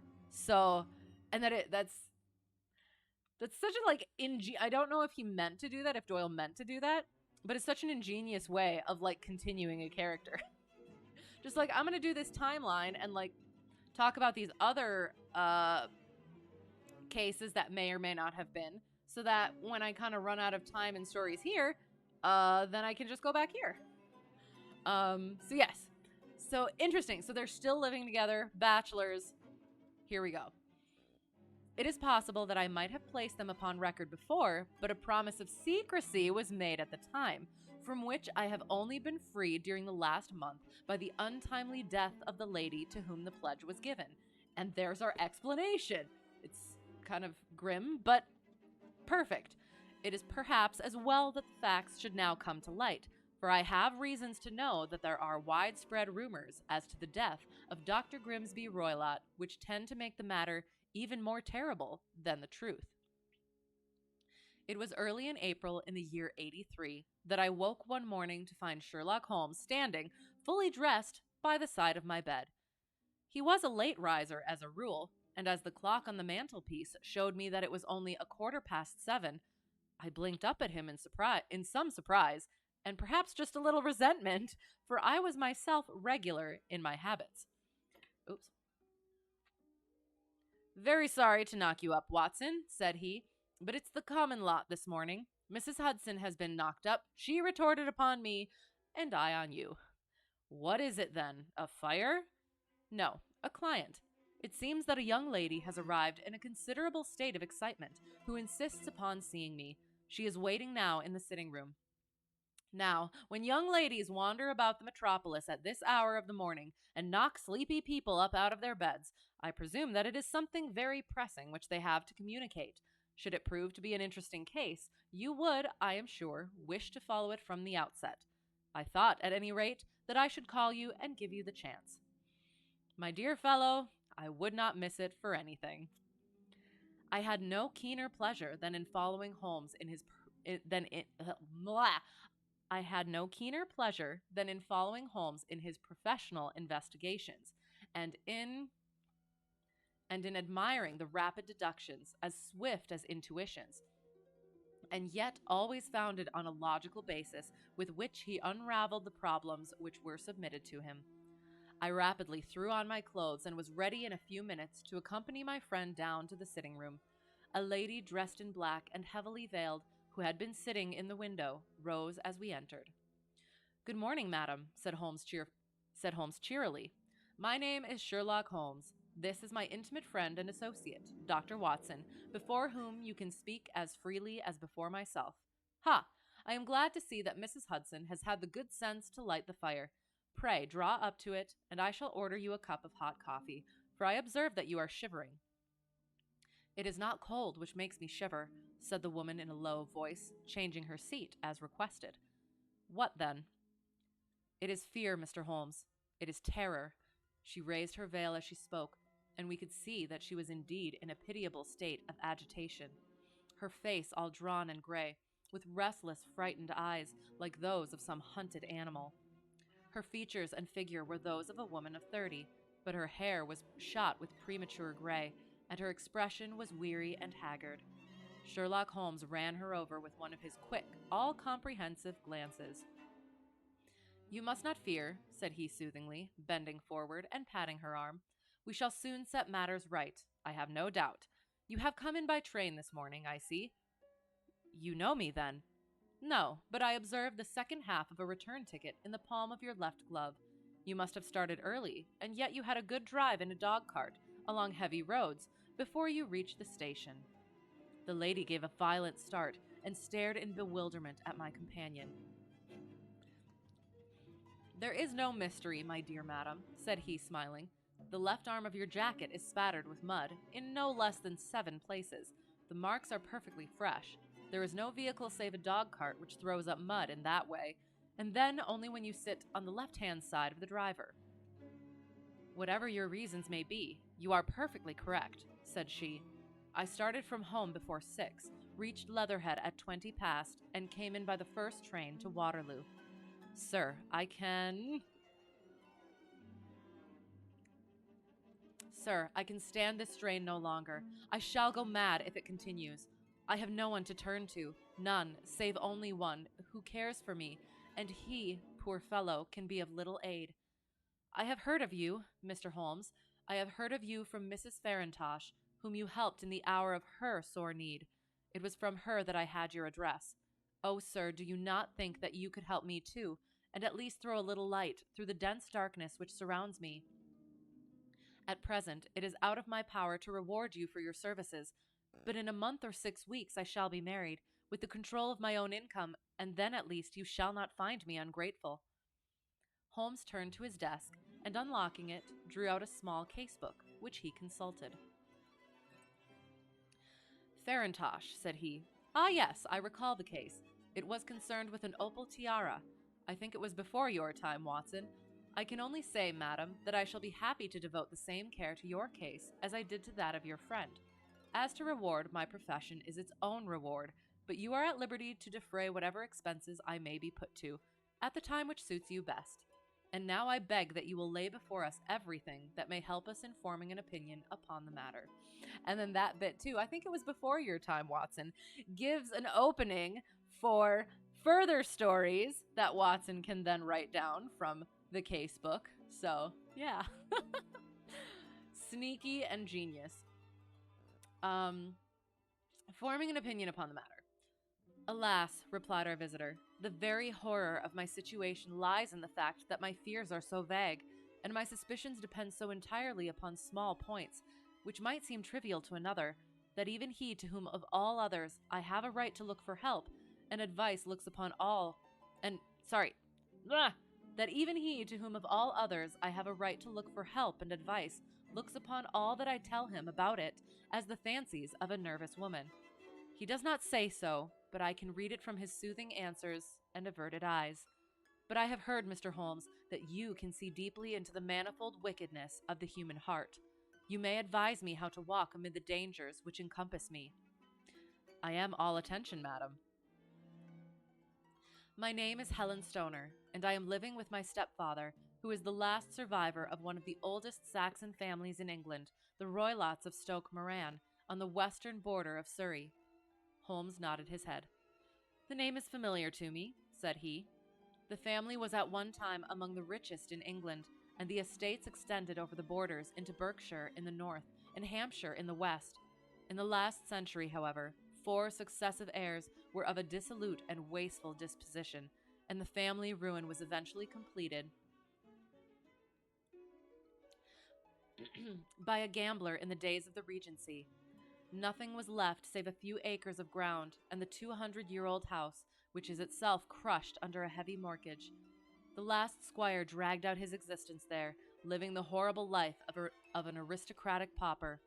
But his only son, my stepfather, seeing that he must adapt himself to the new conditions, obtained an advance from a relative which enabled him to take a medical degree and went out to Calcutta, where, by his professional skill and his force of character, he established a large practice. In a fit of anger, however, caused by some robberies which had been perpetrated in the house, he beat his native butler to death and narrowly escaped a capital sentence. As it was, he suffered a long term of imprisonment and afterwards returned to England a morose and disappointed man. When Dr. Roylott was in India, he married my mother, Mrs. Stoner, the young widow of Major General Stoner, of the Bengal Artillery. My sister Julia and I were twins, and we were only 2 years old at the time of my mother's remarriage. She had a considerable sum of money, not less than £1,000 a year, and this she bequeathed to Dr. Roylott entirely while we resided with him, with the provision that a certain annual sum should be allowed to each of us in the event of our marriage. Shortly after our return to England, my mother died. She was killed 8 years ago in a railway accident near Crewe. Dr. Roylott then abandoned his attempts to establish himself in practice in London and took us to live with him in the old ancestral house at Stoke Moran. The money which my mother had left was enough for all our wants, and there seemed to be no obstacle to our happiness. But a terrible change came over our stepfather about this time. Instead of making friends and exchanging visits with our neighbors, who had at first been overjoyed to see a Roylott of Stoke Moran back in the old family seat, he shut himself up in his house and seldom came out save to indulge in ferocious quarrels with whoever might cross his path. Violence of temper approaching to mania has been hereditary in the men of the family, and in my stepfather's case it had, I believe, been intensified by his long residence in the tropics. A series of disgraceful brawls took place, 2 of which ended in the police court, until at last he became the terror of the village, and the folks would fly at his approach, for he is a man of immense strength and absolutely uncontrollable in his anger. Last week he hurled the local blacksmith over a parapet into a stream, and it was only by paying over all the money which I could gather together that I was able to avert another public exposure. He had no friends at all save the wandering gypsies, and he would give these vagabonds leave to encamp upon the few acres of bramble-covered land which represent the family estate, and would accept in return the hospitality of their tents, wandering away with them sometimes for weeks on end.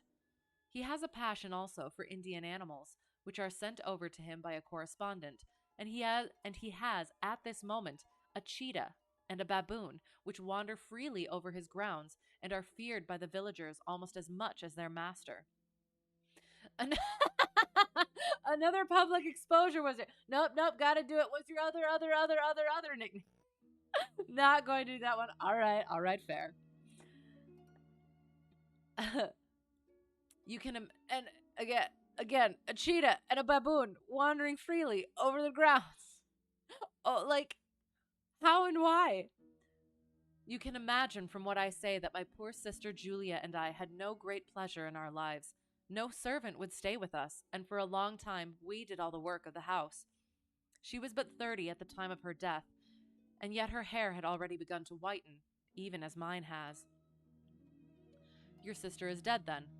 She died just 2 years ago, and it is of her death that I wish to speak to you. You can understand that, living the life which I have described, we were little likely to see anyone of our own age and position. We had, however, an aunt, my mother's maiden sister, Miss Honoria Westphale, who lives near Harrow, and we were occasionally allowed to pay short visits at this lady's house.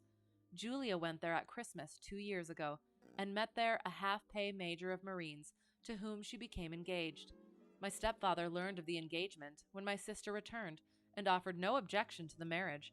But within a fortnight of the day which had been fixed for the wedding, the terrible event occurred which has deprived me of my only companion. Sherlock Holmes had been leaning back in his chair, with his eyes closed and his head sunk in a cushion, but he half opened his lids now and glanced across at his visitor.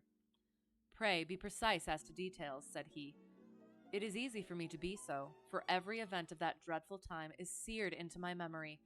The manor house is, as I have already said, very old, and only one wing is now inhabited. The bedrooms in this wing are on the ground floor, the sitting rooms being in the central block of the buildings. Of these bedrooms, the first is Dr. Roylott's, the second my sister's, and the third my own. There is no communication between them, but they all open out into the same corridor. Do I make myself plain?" "Perfectly so." "The windows of the 3 rooms open out upon the lawn. That fatal night, Dr. Roylott had gone to his room early, though we knew that he had not retired to rest, for my sister was troubled by the smell of the strong Indian cigars, which it was his custom to smoke. She left her room, therefore, and came into mine, where she sat for some time, chatting about her approaching wedding. At 11 o'clock she rose to leave me, but she paused at the door and looked back. "Tell me, Helen," said she, "have you ever heard anyone whistle in the dead of the night?" "Never," said I. "I suppose that you could not possibly whistle, yourself, in your sleep." "Certainly not. But why?" "Because during the last few nights I have always, about 3 in the morning, heard a low, clear whistle. I am a light sleeper, and it has awakened me. I cannot tell where it came from, perhaps from the next room, perhaps from the lawn. I thought that I would just ask you whether you had heard it." "No, I have not. It must be those wretched gypsies in the plantation." "Very likely, and yet if it were on the lawn, I wonder that you did not hear it also." "Ah, but I sleep more heavily than you." "Well, it is of no great consequence, at any rate." She smiled back at me, closed my door, and a few moments later I heard her key turn in the lock. "Indeed," said Holmes. "Was it your custom always to lock yourselves in at night?" "Always." "And why?" "I think that I mentioned to you that the doctor kept a cheetah and a baboon. We had no feeling of security unless our doors were locked." "Quite so. Pray proceed with your statement." "I could not sleep that night. A vague feeling of impending misfortune impressed me. My sister and I, you will recollect, were twins, and you know how subtle are the links which bind 2 souls which are so closely allied. It was a wild night. The wind was howling outside, and the rain was beating and splashing against the windows. Suddenly, amid all the hubbub of the gale, there burst forth the wild scream of a terrified woman. I knew that it was my sister's voice. I sprang from my bed, wrapped a shawl round me, and rushed into the corridor. As I opened my door... gosh darn it. As I opened my door, I seemed to hear a low whistle, such as my sister described, and a few moments later a clanging sound, as if a mass of metal had fallen. As I ran down the passage, my sister's door was unlocked and revolved slowly upon its hinges. I stared at it, horror-stricken, not knowing what was about to issue from it. By the light of the corridor lamp, I saw my sister appear at the opening, her face blanched with terror, her hands groping for help, her whole figure swaying to and fro like that of a drunkard. I ran to her and threw my arms round her, but at that moment her knees seemed to give way and she fell to the ground. She writhed as one who is in terrible pain, and her limbs were dreadfully convulsed. At first I thought that she had not recognized me, but as I bent over her, she suddenly shrieked out in a voice which I shall never forget, "Oh my God, Helen, it was the band, the Speckled band." There was something else which she would fain have said, and she stabbed with her finger into the air in the direction of the doctor's room. But a fresh convulsion seized her and choked her words. I rushed out, calling loudly for my stepfather, and I met him hastening from his room in his dressing gown. When he reached my sister's side, she was unconscious, and though he poured brandy down her throat and sent for medical aid from the village, all efforts were in vain, for she slowly sank and died without having recovered her consciousness. Such was the dreadful end of my beloved sister. "One moment," said Holmes. "Are you sure about this whistle and metallic sound? Could you swear to it?" "That was what the county coroner asked me at the inquiry. It is my strong impression that I heard it. And yet, among the crash of the gale and the creaking of an old house, I may possibly have been deceived. Was your sister dressed?" "No, she was in her night-dress. In her right hand was found the charred stump of a match, and in her left a matchbox, showing that she had struck a light and looked about her when the alarm took place. That is important. And what conclusions did the coroner come to?" "He investigated the case with great care, for Dr. Roylott's conduct had long been notorious in the county, but he was unable to find any satisfactory cause of death. My evidence showed that the door had been fastened upon the inner side, and the windows were blocked by old-fashioned shutters with broad iron bars, which were secured every night. The walls were carefully sounded and were shown to be quite solid all round, and the flooring was also thoroughly examined, with the same result. The chimney is wide, but is barred up by 4 large staples. It is certain, therefore, that my sister was quite alone when she met her end. Besides, there were no marks of any violence upon her." "How about poison?" "The doctors examined her for it, but without success." "What do you think that this unfortunate lady died of, then?" "It is my belief that she died of pure fear and nervous shock, though what it was that frightened her I cannot imagine." "Were there gypsies in the plantation at the time?" Yes, there are nearly always some there." "Ah, and what did you gather from this allusion to a band? A speckled band?" Roll credits. "Sometimes I have thought that it was merely the wild talk of delirium, sometimes that it may have referred to some band of people, perhaps to these very gypsies in the plantation. I do not know whether the spotted handkerchiefs, which so many of them wear over their heads, might have suggested the strange adjective which she used." Holmes shook his head like a man who is far from being satisfied. "These are very deep waters," said he. "Pray, go on with your narrative." 2 years have passed since then, and my life has been until lately lonelier than ever. A month ago, however, a dear friend, whom I have known for many years, has done me the honor to ask my hand in marriage. His name is Armitage, Percy Armitage, the second son of Mr. Armitage, of Cranewater, near Reading. My stepfather has offered no opposition to the match, and we are to be married in the course of the spring. 2 days ago, some repairs were started in the west wing of the building, and my bedroom wall has been pierced, so that I have had to move into the chamber in which my sister died, and to sleep in the very bed in which she slept. Imagine, then, my thrill of terror when last night, as I lay awake, thinking over her terrible fate, I suddenly heard in the silence of the night the low whistle which had been the herald of her own death. I sprang up and lit the lamp, but nothing was to be seen in the room. I was too shaken to go to bed again, however, so I dressed, and as soon as it was daylight, I slipped down, got a dog-cart at the Crown Inn, which is opposite, and drove to Leatherhead, from whence I have come on this morning, with the one object of seeing you and asking your advice." "You have done wisely," said my friend. "But have you told me all?" "Yes, all." "Miss Roylott, you have not. You are screening your stepfather." "Why? What do you mean?" For answer, Holmes pushed back the frill of black lace which fringed the hand that lay upon our visitor's knee.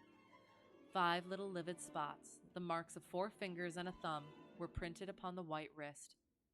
"You have been cruelly used," said Holmes.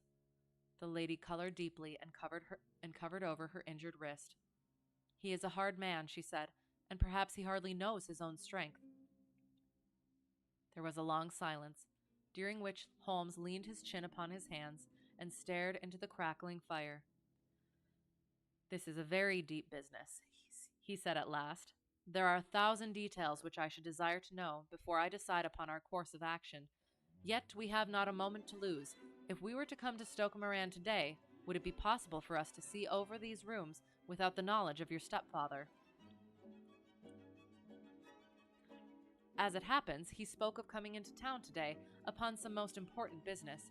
It is probable that he will be away all day, and that there would be nothing to... Oh my God! It is probable that he will be away all day, and that there would be nothing to disturb you. I apologize. We have a housekeeper now, but she is old and foolish, and I could easily get her out of the way. Excellent. You are not averse to this trip, Watson? By no means. Then we shall both come. What are you going to do yourself? I have 1 or 2 things which I should wish to do now that I am in town, but I shall return by the 12 o'clock train, so as to be there in time for your coming. And you may expect us early in the afternoon. I have myself some small business matters to attend to. Will you not wait and breakfast? No, I must go. My heart is lightened already since I have confided my trouble to you. I shall look forward to seeing you again this afternoon. She dropped her thick black veil over her face and glided from the room. And what do you think of it all, Watson? Asked Sherlock Holmes, leaning back in his chair. It seems to me to be a most dark and sinister business. Dark enough and sinister enough. Yet if the lady is correct in saying that the flooring and walls are sound, and that the door, window, and chimney are impassable, then her sister must have been undoubtedly alone when she met her mysterious end. What becomes, then, of these nocturnal whistles, and what of the very peculiar words of the dying woman? I cannot think. Sir Arthur, gypsies is not the preferred nomenclature. Romani, please. This is a product of its time. I guess I can put that disclosure out there. Or disclaimer, I should say. Product of its time. When you combine the ideas of whistles at night, the presence of a band of gypsies who are on intimate terms with this old doctor, the fact that we have every reason to believe that the doctor has an interest in preventing his stepdaughter's marriage, the dying allusion to a band, and, finally, the fact that Miss Helen Stoner heard a oh my God. It's getting late, apparently. I cannot speak anymore. When you combine the ideas of whistles at night, the presence of a band of gypsies who are on intimate terms with this old doctor, the fact that we have every reason to believe that the doctor has an interest in preventing his stepdaughter's marriage, the dying allusion to a band, and, finally, the fact that Miss Helen Stoner heard a metallic clang, which might have been caused by one of those metal bars that secured the shutters falling back into its place. I think that there is good ground to think that the mystery may be cleared along those lines. But what, then, did the gypsies do? I cannot imagine. I see many objections to any such theory, and so do I. It is precisely for that reason that we are going to Stoke Moran today. This day. And so do I. It is precisely for that reason that we are going to Stoke Moran this day. I want to see whether the objections are fatal, or if they may be explained away. But what in the name of the devil? The ejaculation had been drawn from my companion by the fact that our door had been suddenly dashed open, and that a huge man had framed himself in the aperture. His costume was a peculiar mixture of the professional and of the agricultural, having a black top hat, a long frock coat, and a pair of high gaiters, with a hunting crop swinging in his hand. So tall was he that his hat actually brushed the crossbar of the doorway, and his breadth seemed to span it across from side to side.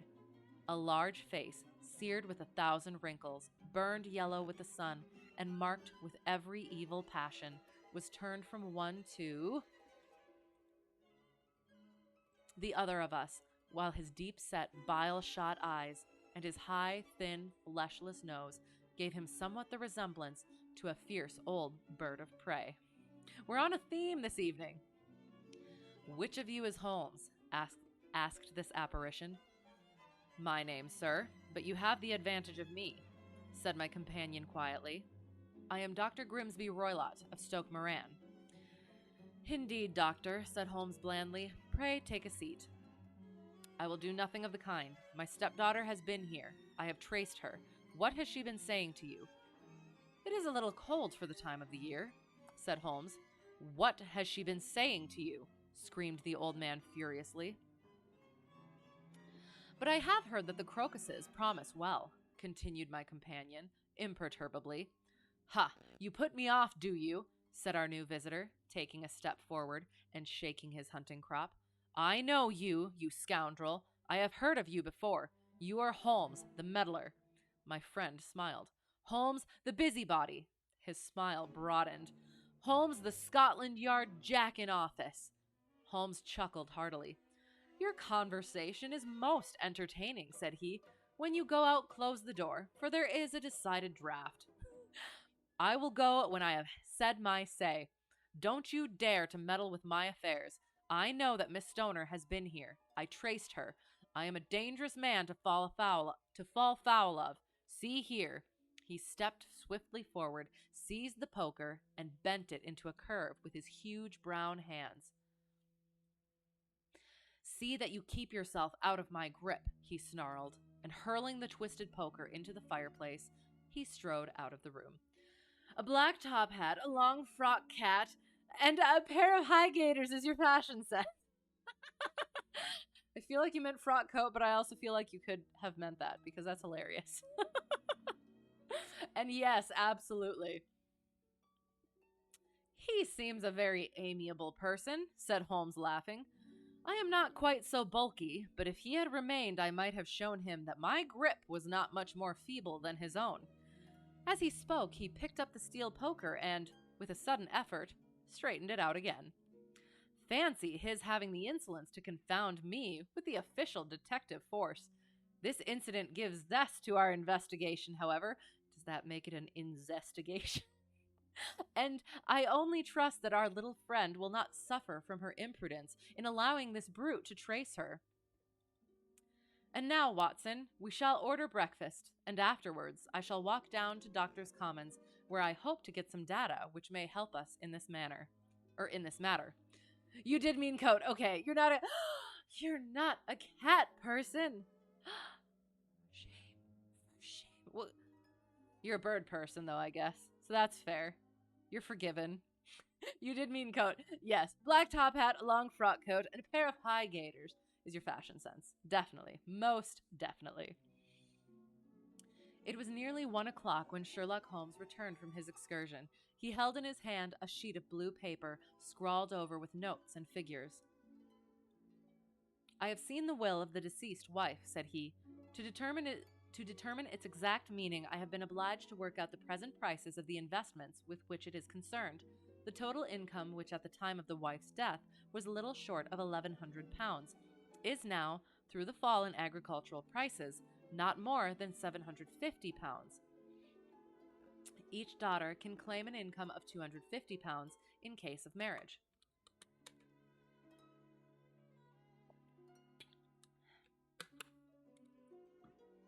It is evident, therefore, that if both girls had married, this beauty would have had a mere pittance, while even one of them would cripple him to a very serious extent. My morning's work has not been wasted, since it has proved that he has the very strongest of motives for standing in the way of anything of the sort.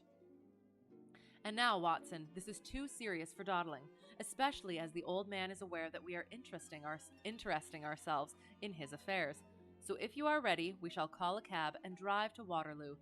I should be very much obliged if you would slip your revolver into your pocket. It's go time. An Ely's number 2 is an excellent argument with gentlemen who can twist steel pokers into knots.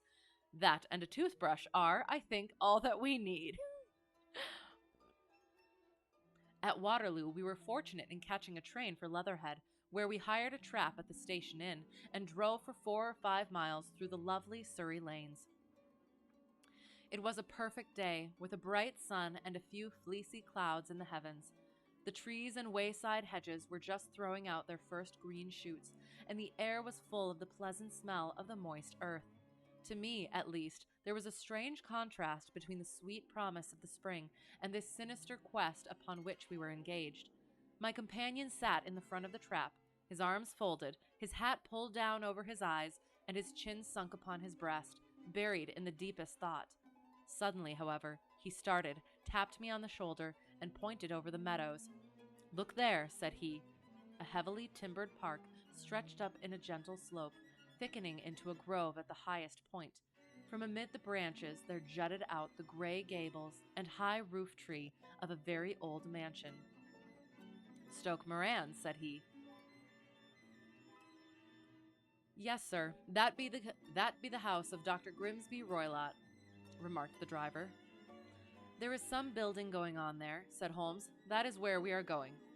"There's the village," said the driver, pointing to a cluster of roofs some distance to the left. "But if you want to get to the house, you'll find it shorter to get over this stile, and so by the footpath over the fields. There it is, where the lady is walking." "And the lady, I fancy, is Miss Stoner," observed Holmes, shading his eyes. "Yes, I think we had better do as you suggest." We got off, paid our fare, and the trap rattled back on its way to Leatherhead. "I thought it as well," said Holmes as we climbed the stile, "that this fellow should think we had come here as architects, or on some definite business.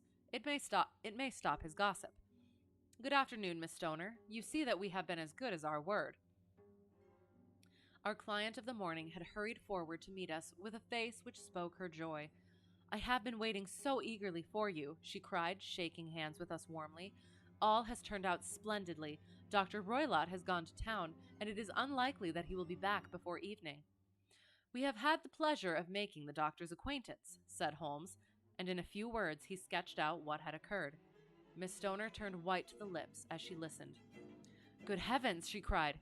"He has followed me, then." "So it appears." "He is so cunning that I never know when I am safe from him. What will he say when he returns?" "He must guard himself, for he may find that there is someone more cunning than himself upon his track. You must lock yourself up from him tonight. If he is violent, we shall take you away to your aunt's at Harrow. Now, we must make the best use of our time, so kindly take us at once to the rooms which we are to examine." The building was of gray, lichen-blotched stone, with a high central portion and two curving wings, like the claws of a crab, thrown out on each side. In one of these wings, the windows were broken and blocked with wooden boards, while the roof was partly caved in, a picture of ruin.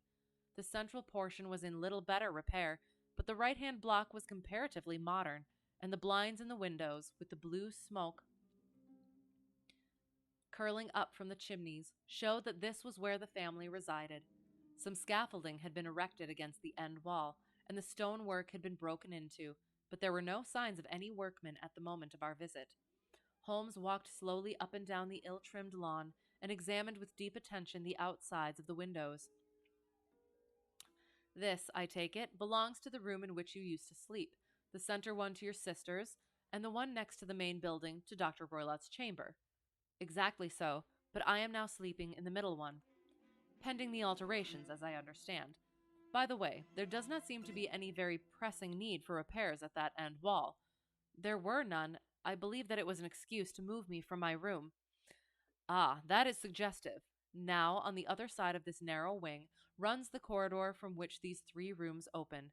There are windows in it, of course." "Yes, but very small ones, too narrow for anyone to pass through. As you both locked your doors at night, your rooms were unapproachable from that side. Now would you have the kindness to go into your room and bar your shutters?"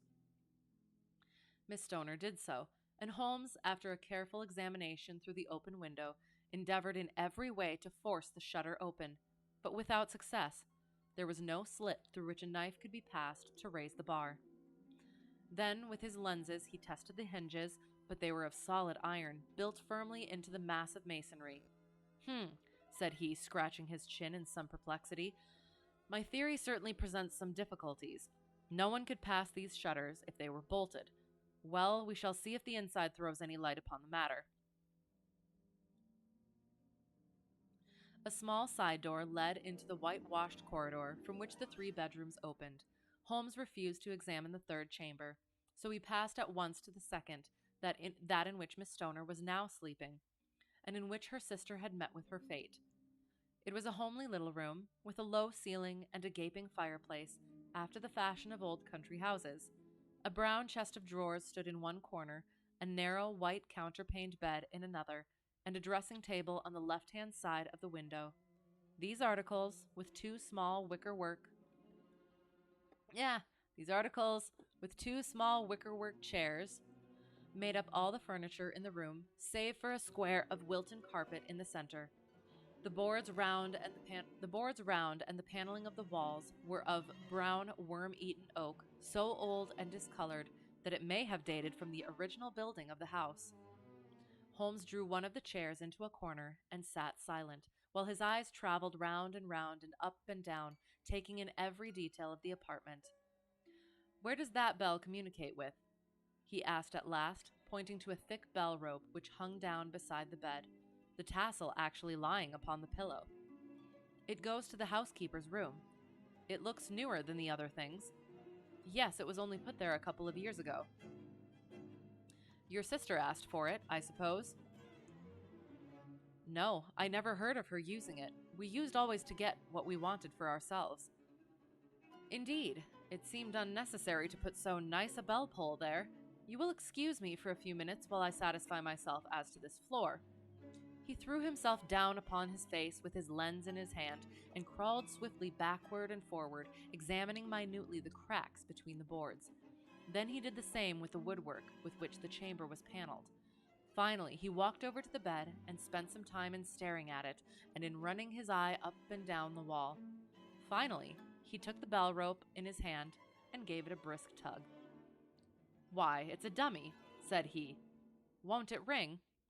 "No, it is not even attached to a wire. This is very interesting. You can see now that it is fastened to a hook just above where the little opening for the ventilator is." "How very absurd! I never noticed that before." "Very strange," muttered Holmes, pulling at the rope. "There are one or two very singular points about this room.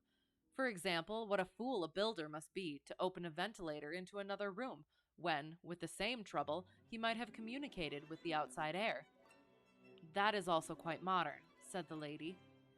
"Done about the same time as the bell rope," remarked Holmes.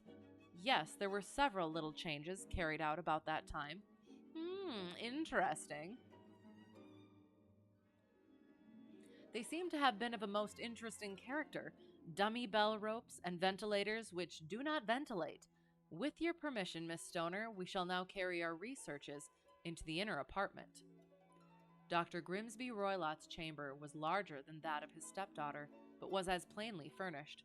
A camp bed, a small wooden shelf full of books, mostly of a technical character, an armchair beside the bed, a plain wooden chair against the wall, a round table, and a large iron safe were the principal things which met the eye. Holmes walked slowly round and examined each and all of them with the keenest interest. "What's in here?" he asked, tapping the safe. "My stepfather's business papers." "Oh, you have seen inside, then?" "Only once, some years ago. I remember that it was full of papers." "There isn't a cat in it, for example." "Ha, cat." "No. What a strange idea." "Well, look at this." He took up a small saucer of milk, which stood on the top of it. "No, we don't keep a cat, but there is a cheetah and a baboon." "Ah, yes, of course. Well, a cheetah is just a big cat, and yet a saucer of milk does not go very far in satisfying its wants, I dare say. There is one point which I should wish to determine." He squatted down in front of the wooden chair and examined the seat of it with the greatest attention. "Thank you. That is quite settled," said he, rising and putting his lens in his pocket. "Hello! Here is something interesting." The object which had caught his eye was a small dog lash hung on one corner of the bed. The lash, however, was curled upon itself and tied so as to make a loop of whipcord. "What do you make of that, Watson?" "It's a common enough lash, but I don't know why it should be tied." "That is not quite so common, is it? Ah me, it's a wicked world, and when a clever man turns his brains to crime, it is the worst of all. I think that I have seen enough now, Miss Stoner, and with your permission, we shall walk out upon the lawn." I had never seen my friend's face so grim, or his brow so dark, as it was when we turned from the scene of this investigation. We had walked several times up and down the lawn, neither Miss Stoner nor myself liking to break in upon his thoughts before he roused himself from his reverie. "It is very essential, Miss Stoner," said he, "that you should absolutely follow my advice in every respect. I shall most certainly do so. The matter is too serious for any hesitation. Your life may depend upon your compliance. I assure you that I am in your hands. In the first place, both my friend and I must spend the night in your room." Both Miss Stoner and I gazed at him in astonishment. "Yes, it must be so. Let me explain. I believe that is the village inn over there." "Yes, that is the Crown." "Very good. Your windows would be visible from there?" "Certainly." Oop. "You must confine yourself to your room, on pretense of a headache, when your stepfather comes back. Then, when you hear him retire for the night, you must open the shutters of your window, undo the hasp, put your lamp there as a signal to us, and then withdraw quietly with everything which you are likely to want into the room which you used to occupy. I have no doubt that, in spite of the repairs, you could manage there for one night." "Oh, yes, easily. The rest you will leave in our hands." "But what will you do?" "We shall spend the night in your room, and we shall investigate the cause of this noise which has disturbed you."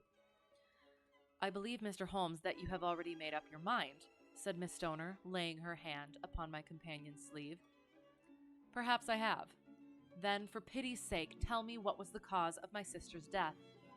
I should prefer to have clearer proofs before I speak. You can at least tell me whether my own thought is correct, and if she died from some sudden fright." "No, I do not think so. I think that there was probably some more tangible cause. And now, Miss Stoner, we must leave you, for if Dr. Roylott returned and saw us, our journey would be in vain. Goodbye, and be brave, for if you... Sorry, I'm just going to read that whole paragraph again because it just blah. No, I do not think so. I think that there was probably some more tangible cause. And now, Miss Stoner, we must leave you, for if Dr. Roylott returned and saw us, our journey would be in vain. Goodbye, and be brave, for if you will do what I have told you, you may rest assured that we shall soon drive away the dangers that threaten you." Sherlock Holmes and I had no difficulty in engaging a bedroom and sitting room at the Crown Inn. They were on the upper floor, and from our window we could command a view of the avenue gate and of the inhabited wing of Stoke Moran Manor House. At dusk we saw Dr. Grimsby Roylott drive past, his huge form looming up beside the little figure of the lad who drove him. The boy had some slight difficulty in undoing the heavy iron gates, and we heard the hoarse roar of the doctor's voice and saw the fury with which he shook his clenched fists at him. The trap drove on, and a few minutes later we saw a sudden light spring up among the trees as the lamp was lit in one of the sitting rooms. "Do you know, Watson," said Holmes, as we sat together in the gathering darkness, "I have really some scruples as to taking you tonight. There is a distinct element of danger." "Can I be of assistance? Your presence might be invaluable." "Then I shall certainly come. It is very kind of you." "You speak of danger. You have evidently seen more in these rooms than was visible to me." "No, but I fancy that I may have deduced a little more. I imagine that you saw all that I did." "I saw nothing remarkable save the bell rope, and what purpose that could answer, I confess is more than I can imagine." "You saw the ventilator too?" "Yes, but I do not think that it is such a very unusual thing to have a small opening between two rooms. It was so small that a rat could hardly pass through." "I knew that we should find a ventilator before ever we came to Stoke Moran." "My dear Holmes!" "Oh, yes, I did. You remember in her statement she said that her sister could smell Dr. Roylott's cigar. Okay, fine. Now, of course, that suggested at once that there must be a communication between the two rooms. It could only be a small one, or it would have been remarked upon at the coroner's inquiry. I deduced a ventilator. But what harm can there be in that? Well, there is at least a curious coincidence of dates. A ventilator is made, a cord is hung, and a lady who sleeps in the bed dies. Does not that strike you?" "I cannot as yet see any connection." "Did you observe anything very peculiar about that bed?" "No." It was clamped to the floor. Did you ever see a bed fastened like that before? I cannot say that I have. The lady could not move her bed. It must always be in the same relative position to the ventilator and to the rope, or so we may call it, since it was clearly never meant for a bell pull. Holmes, I cried, I seem to see dimly what you are hinting at. We are only just in time to prevent some subtle and horrible crime. Subtle enough and horrible enough. When a doctor does go wrong, he is the first of criminals. He has nerve and he has knowledge. Palmer and Pritchard were among the heads of their profession. This man strikes even deeper, but I think, Watson, that we shall be able to strike deeper still. But we shall have horrors enough before the night is over. For goodness' sake, let us have a quiet pipe and turn our minds for a few hours to something more cheerful. About 9 o'clock, the light among the trees was extinguished, and all was dark in the direction of the manor house. 2 hours passed slowly away, and then, suddenly, just at the stroke of 11, a single bright light shone out right in front of us. That is our signal, said Holmes, springing to his feet. It comes from the middle window. As we passed out, he exchanged a few words with the landlord, explaining that we were going on a late visit to an acquaintance, and that it was possible that we might spend the night there. A moment later, we were out on the dark road, a chill wind blowing in our faces, and one yellow light twinkling in front of us through the gloom to guide us on our somber errand. There was little difficulty in entering the grounds, for unrepaired breaches gaped in the old park wall. Making our way among the trees, we reached the lawn, crossed it, and were about to enter through the window, when out from a clump of laurel bushes there darted what seemed to be a hideous and distorted child, who threw itself upon the grass with writhing limbs and then ran swiftly across the lawn into the darkness. My God, I whispered, did you see it? Holmes was for the moment as startled as I. His hand closed like a vice upon my wrist in his agitation. Then he broke into a low laugh and put his lips to my ear. It is a nice household, he murmured. That is the baboon. I had forgotten the strange pets which the doctor affected. There was a cheetah, too. Perhaps we might find it upon our shoulders at any moment. I confess that I felt easier in my mind when, after following Holmes's example and slipping off my shoes, I found myself inside the bedroom. My companion noiselessly closed the shutters, moved the lamp onto the table, and cast his eyes round the room. All was as we had seen it in the daytime. Then, creeping up to me and making a trumpet of his hand, he whispered into my ear again so gently that it was all that I could do to distinguish the words. The least sound would be fatal to our plans. I nodded to show that I had heard. We must sit without light. He would see it through the ventilator. I nodded again. Do not go asleep. Your very life may depend upon it. Have your pistol ready in case we should need it. I will sit on the side of the bed, and you in that chair. I took out my revolver and laid it on the corner of the table. Holmes had brought up a long, thin cane, and this he placed upon the bed beside him. By it he laid the box of matches and the stump of a candle. Then he turned down the lamp, and we were left in darkness. How shall I ever forget that dreadful vigil? I could not hear a sound, not even the drawing of a breath, and yet I knew that my companion sat open-eyed within a few feet of me, in the same state of nervous tension in which I was myself. The shutters cut off the least ray of light, and we waited in absolute darkness. From outside came the occasional cry of a night bird, and once at our very window, a long, drawn, cat-like whine, which told us that the cheetah was indeed at liberty. Far away, we could hear the deep tones of the parish clock, which boomed out every quarter of an hour. How long they seemed, those quarters!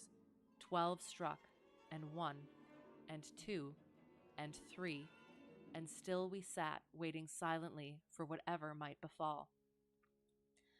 Suddenly, there was the momentary gleam of a light up in the direction of the ventilator, which vanished immediately, but was succeeded by a strong smell of burning oil and heated metal. Someone in the next room had lit a dark lantern. I heard a gentle sound of movement, and then all was silent once more, though the smell grew stronger. For half an hour I sat with straining ears. Then suddenly, another sound became audible. A very gentle, soothing sound, like that of a small jet of steam escaping continually from a kettle.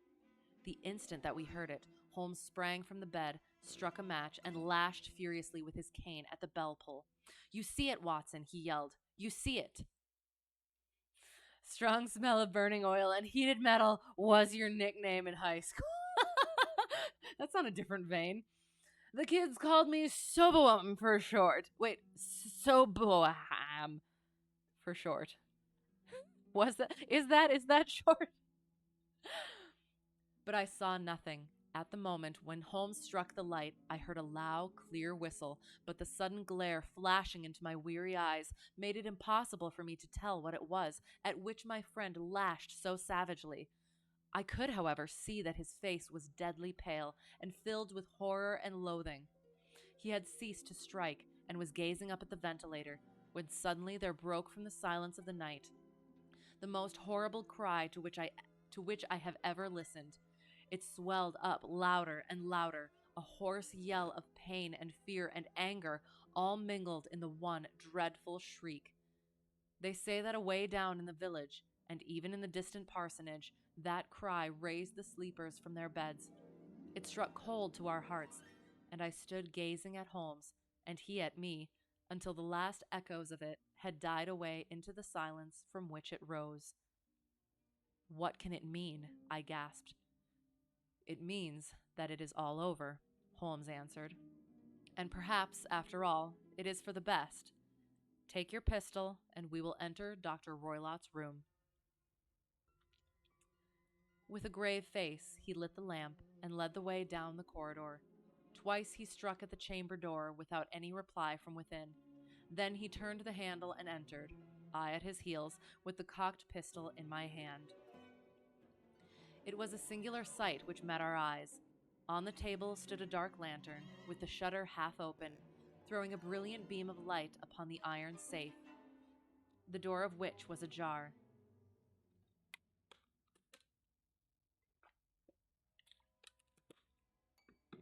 Beside this table, on the wooden chair, sat Dr. Grimsby Roylott, clad in a long gray dressing gown, his bare ankles protruding beneath, and his feet thrust into red, heelless Turkish slippers.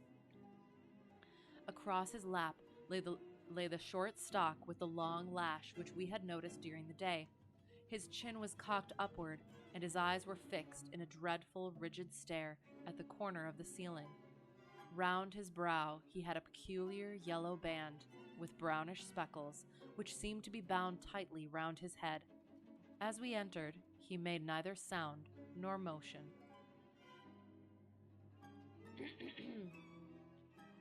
The speckled band, whispered Holmes. I took a step forward. In an instant, his strange headgear began to move, and there reared itself from among his hair the squat, diamond-shaped head and puffed neck of a loathsome serpent. "It is a swamp adder," cried Holmes, "the deadliest snake in India. He has died within 10 seconds of being bitten. Violence does, in truth, recoil upon the violent, and the schemer falls into the pit which he digs for another." I love that. "Let us thrust this creature back into its den, and we can then remove Miss Stoner to some place of shelter and let the county police know what has happened." As he spoke, he drew the dog whip swiftly from the dead man's lap, and throwing the noose round the reptile's neck, he drew it from its horrid perch and, carrying it at arm's length, threw it into the iron safe, which he closed upon it. Such are the true facts of the death of Dr. Grimsby Roylott of Stoke Moran. It is not necessary that I should prolong a narrative which has already run to too great a length by telling how we broke the sad news to the terrified girl, how we conveyed her by the morning train to the care of her good aunt at Harrow, of how the slow process of official inquiry came to the conclusion that the doctor met his fate while indiscreetly playing with a dangerous pet. The little which I had yet to learn of the case was told me by Sherlock Holmes as we traveled back next day. Life pro tip: if it bites you and you die, it's venomous. If you bite it and you die, it's poisonous. Yes. I love that one. Oh. I had, said he, come to an entirely erroneous conclusion, which shows, my dear Watson, how dangerous it always is to reason from insufficient data. The presence of the gypsies and the use of the word band, which was used by the poor girl, no doubt, to explain the appearance which she had caught a hurried glimpse of by the light of her match, were sufficient to put me upon an entirely wrong scent. I can only claim the merit that I instantly reconsidered my position when, however, it became clear to me that whatever danger threatened an occupant of the room could not come either from the window or the door. My attention was speedily drawn, as I have already remarked to you, to this ventilator, and to the bell rope which hung down to the bed. The discovery that this was a dummy, and that the bed was clamped to the floor, instantly gave rise to the suspicion that the rope was there as a bridge for something passing through the hole and coming to the bed. The idea of a snake instantly occurred to me, and when I coupled it with my knowledge that the doctor was furnished with a supply of creatures from India, I felt that I was probably on the right track. The idea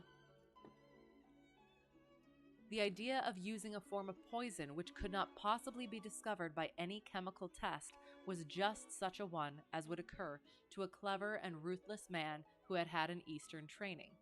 The rapidity with which such a poison would take effect would also, from his point of view, be an advantage. Wouldn't we then consider that a venom instead of a poison? Ho ho, ho ho. It would be a sharp-eyed coroner, indeed, who could distinguish the two little dark punctures which would show where the poison fangs had done their work. Then I thought of the whistle. Of course, he must recall the snake before the morning light revealed it to the victim, unless, of course, the sister grabbed the snake and bit the snake on the head, and was then poisoned in that way. Yes, that would be a venom. That's what I thought. Dang it, Sherlock.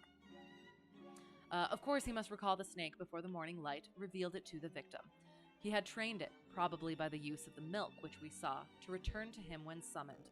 He would put it through this ventilator at the hour that he thought best, with the certainty that it would crawl down the rope and land on the bed. It might or might not bite the occupant. Perhaps she might escape every night for a week, but sooner or later she must fall a victim. I had come to these conclusions before ever I had entered this room. I had come to these conclusions before ever I had entered his room. An inspection of his chair showed me that he had been in the habit of standing on it. Which of course would be necessary in order that he should reach the ventilator.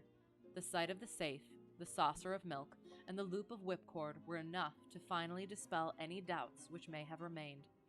The metallic clang heard by Miss Stoner was obviously caused by her stepfather hastily closing the door of his safe upon its terrible occupant.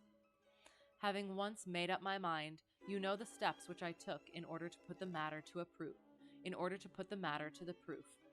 I heard the creature hiss, as I have no doubt that you did also, and I instantly lit the light and attacked it, with the result of driving it through the ventilator, and also with the result of causing it to turn upon its master at the other side. Some of the blows of my cane came home and roused its snakish temper, so that it flew upon the first person it saw. In this way I am no doubt indirectly responsible for Dr. Grimsby Roylott's death, and I cannot say that it is likely to weigh very heavily upon my conscience. End of the adventure of the Speckled Band. Oh, yes, it is. It is twisty. And I remember trying to figure it out. And yeah, I didn't have the thought at the time of it could be a little snake. So yeah, it was an interesting time reading it. It was a bit grimmer than the first one, but that's okay. Sometimes you gotta have a little grim to end an even. So yes, and again, I'll point out like the distinctions between the two, where again, the one was again robbery. Everybody was happy in the end. And then there's this one where death had occurred, which is sad. But also the guy got what was coming to him. So justice, and the lady gets to live out her life, and yeah. Oh, so good. The Speckled Band was the name of your Devo tribute group. Excellent, excellent. So many things that fit with you and the Sherlock Holmes. Amazing, amazing. How fortunate. Yeah. So that was fun. I think so. Yeah, this was probably, I guess, the third time. And what is it? No, synchronicity of all of these stories. These two, I think, are the only ones that I have read 3 times at this point. This was the third time that I've read both of these. How interesting. Truly coincidental for you and for me. Huh. Isn't that interesting? And Synchronicity was the name of the police tribute group. Perfect. Synchronicity 2 was the name of your second The Police tribute group. Amazing. All of these coincidences and synchronicities. How interesting. Ah, yes. I was wondering about not reading the Blue Carbuncle one since it was Christmas and we already read it, but it was good to keep it in the in the sequence and yeah, make it complete. So that was The Adventures of Sherlock Holmes, The Adventure of the Blue Carbuncle, and The Adventure of the Speckled Band. So much fun. I enjoyed it so much. Loved it. Love them. And again, I will say both of them I feel were a bit more like not geared to, but like they felt more performative, able to have that performance. So we'll see how that comes through in the rest of them. So yes, so we'll go over the things on Sunday. We usually do Chips Challenge. I will not be able to this Sunday, so no stream on Sunday. We will be back with flying on Tuesday, unless something happens, but flying on Tuesday. And then Thursday, hopefully, potentially, probably more Sherlock. Again, as always, I reserve the right to either do other things, namely flying before check ride, or just taking the night off for one reason or another.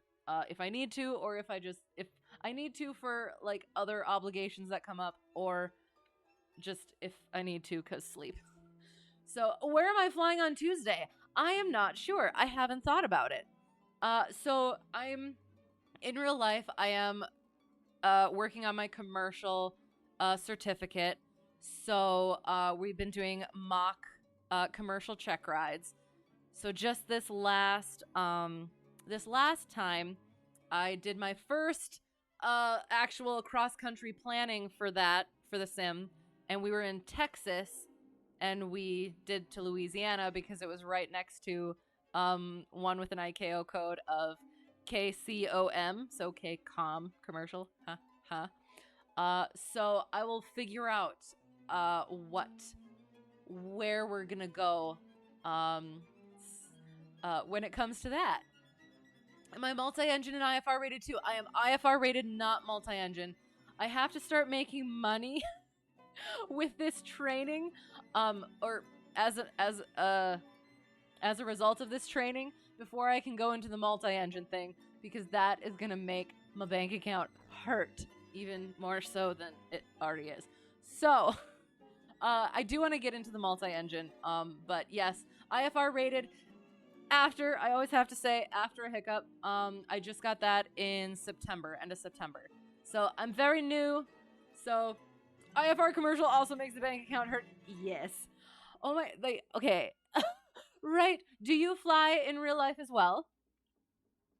Very cool. I'm assuming anyway. From the sad face, I'm assuming. Like, I, my setup, the way that my stuff is set up, it's cheaper than other places. So what really ended up breaking the bank and giving me that was having to get my complex hours in. That was a lot more expensive than I was used to. But it is done now, and now I just gotta crank out a couple more requirements, do the check ride, and then figure some stuff out. You are a licensed glider and VFR private pilot. Very cool. Are you considering doing anything more with it? And how and why did you get into it? That's awesome. I would say totally go get your instrument. Makes you a better pilot, and it's a lot of fun, and you get more opportunities to go flying. If you keep pursuing it, though, there will be a point where it will start adding to the bank, though. Yes, I'm so looking forward to it. I know it's in the future a bit, but at some point it'll get there. You sort of work in the industry. If you don't want to tell me, that's okay. Sounds like you're a little hesitant to explain. So interesting, though. And it is all of the different, like, I came into this very late in life, back in my day, like later in life, after not having thought about doing that. It was never I always liked the idea of traveling, and I always liked the idea of owning my own plane, so I didn't have to like go to like the airlines and like take that stuff, like but I never thought of myself actually being the pilot. And then eventually that became a thing, and now it's a thing.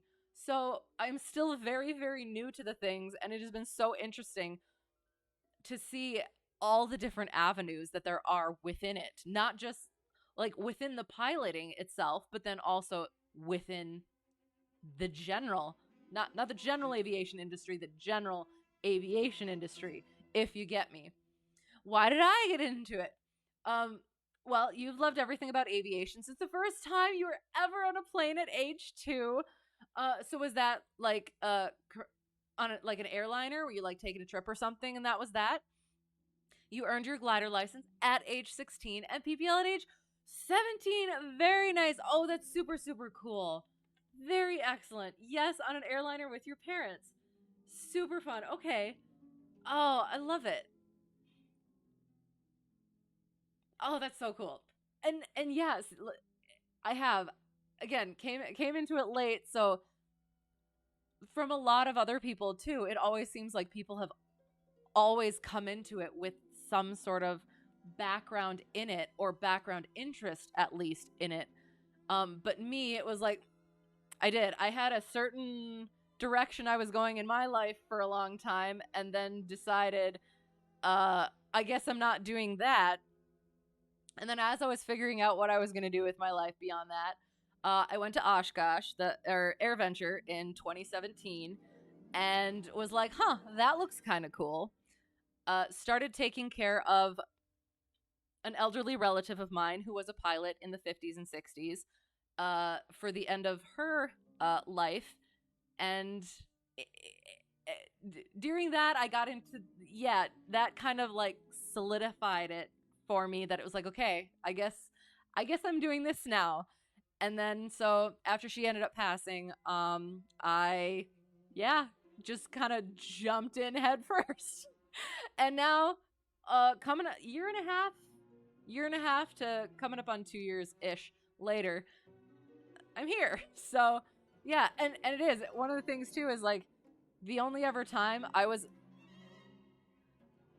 on like an airliner once in my life, and that was about when I was 2 as well.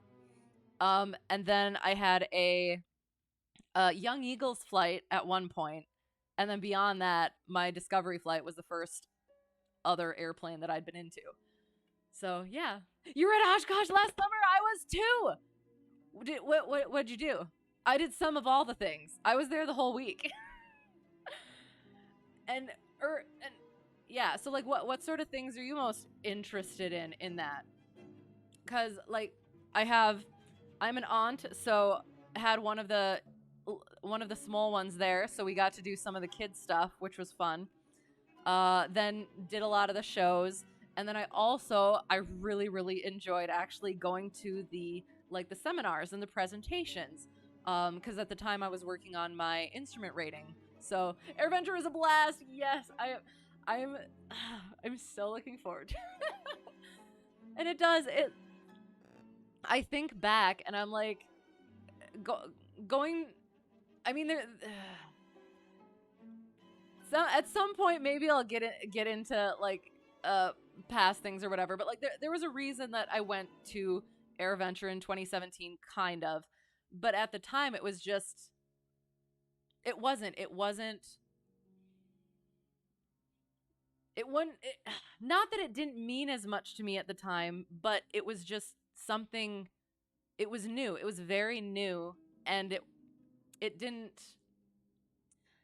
I don't want to say it didn't affect me at the time like it does now, but I don't know how to put it. It's just looking back on it and being like, I remember just like this moment right then. Had never considered any of that sort of stuff in the past, but that one moment, watching a show, seeing one of the planes go up, and I had this moment of, that'd be cool. Now here I am. And then last year AirVenture, it was like 5 years from that point, and I was there again as a pilot. So yeah, it's amazing. You're also there the full week. Excellent. Mostly checking out the experimental planes. Okay, like the Burt Rutan Quickie, and Long Easy. Who names these things? And similar. Very cool. Yeah. Next year you will hopefully fly to Oshkosh with a friend colleague. Excellent. Would have flown yourselves last year, but his plane was being prepared. Okay, fair. I got to fly home with a buddy of my number one instructors, so that was fun. Truly, flying in is truly an wait, hang on. Flying in truly is an experience. What does that mean? I don't know what that means, and I want to know. In your youth, you were 100% sure you wanted to be a military fighter pilot. Alas, puberty was a harsh mistress, and you grew too tall and exceeded the maximum height limit. Are you serious? Put yourself in the shrinker. Dang, okay, interesting. Oh, flying in truly is an experience. I'm sorry, you heard how I was messing stuff up at the time. I can't speak, I can't write anymore. Yes, I do. I love that. The flying into AirVenture.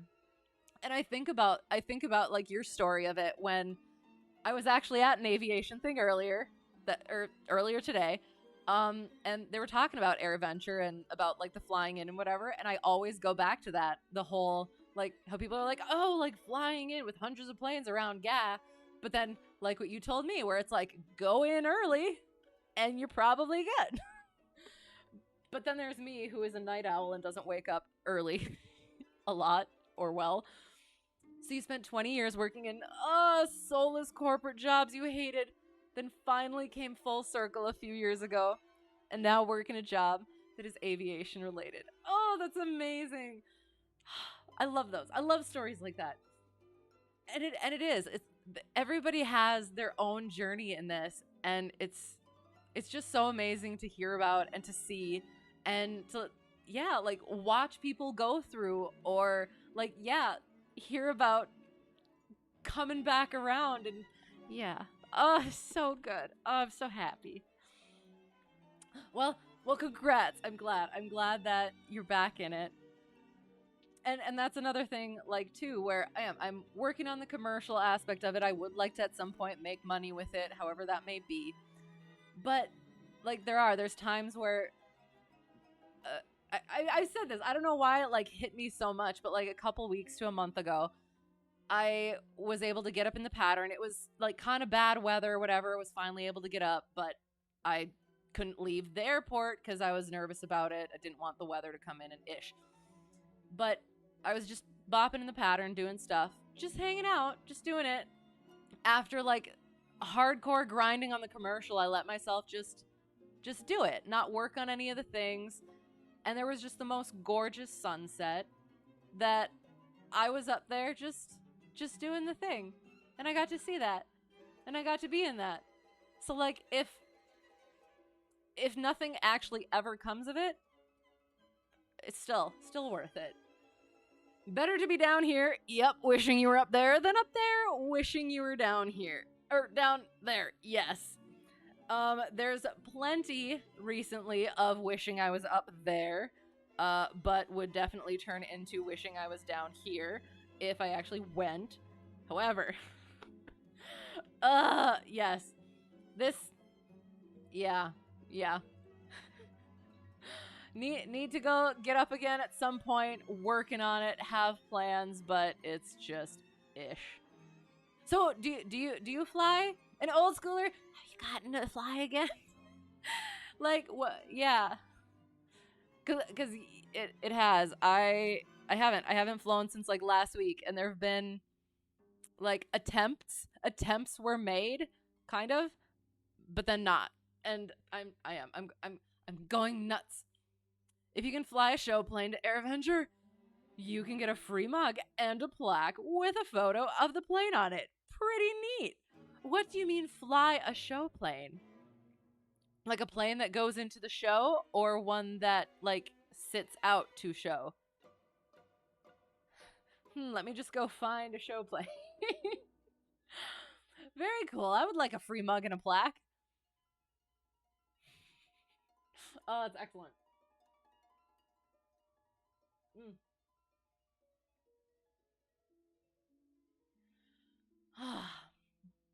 Yes, I think I went over the things. So again, no stream on Sunday. I will not be able to, alas. Unless something happens where I am able to, I will I'll put the thing in my Discord. I'll make sure to remind or change plans early enough. It has to fall into a certain category, like experimental or vintage. And your 150 qualified for vintage. I feel like we did talk about that. Nice. So you got a mug and a plaque. I love it. The chip abides. Hello.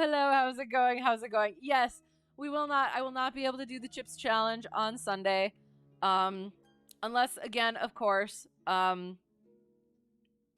something happens. I'm hoping not, to be honest. It's for a reason that I would like to actually go through with. So, no chips challenge on Sunday. I'm sorry.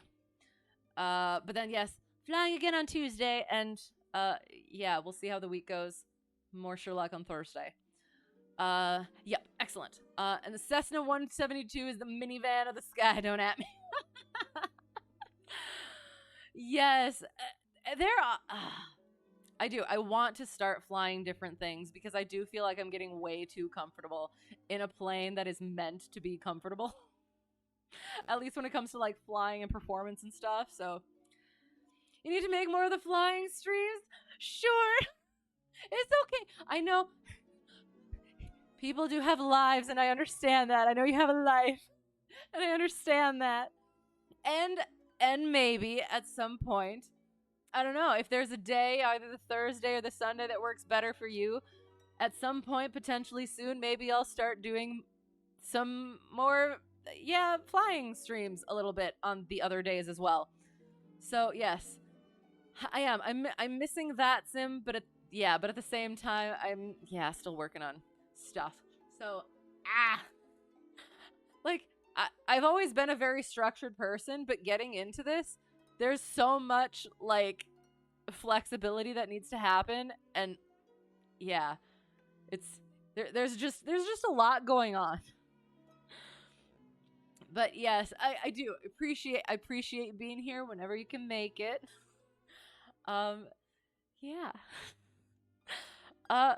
It is later than I anticipated, so I will have to call it. So to whoever got lost and found their way here somehow, or found their way back and decided to stick around, thanks for being here. Thanks for putting up with me. It's been a lot of fun. I did. I really enjoyed these. I do. I always enjoy the stories, but some of them are a little bit I feel less kind of tailored to the streaming portion of it, but yeah, these are super good. Really enjoyed them. Really enjoyed you guys too, as always. And whenever the schedule, again, no stream on Sunday. I will update my Discord if necessary. And then, yeah, otherwise flying on Tuesday. Yay! If I've forgotten anything, brain is moosh, as always. I apologize. And other than that, I think that's it. So again, thank you again. I really do appreciate it. It's been a lot of fun. Hope to see you again soon. Have a great whatever it's going to be for you. And until next time, have a great night. You as well. Thank you. I appreciate it. So yeah, thank you. And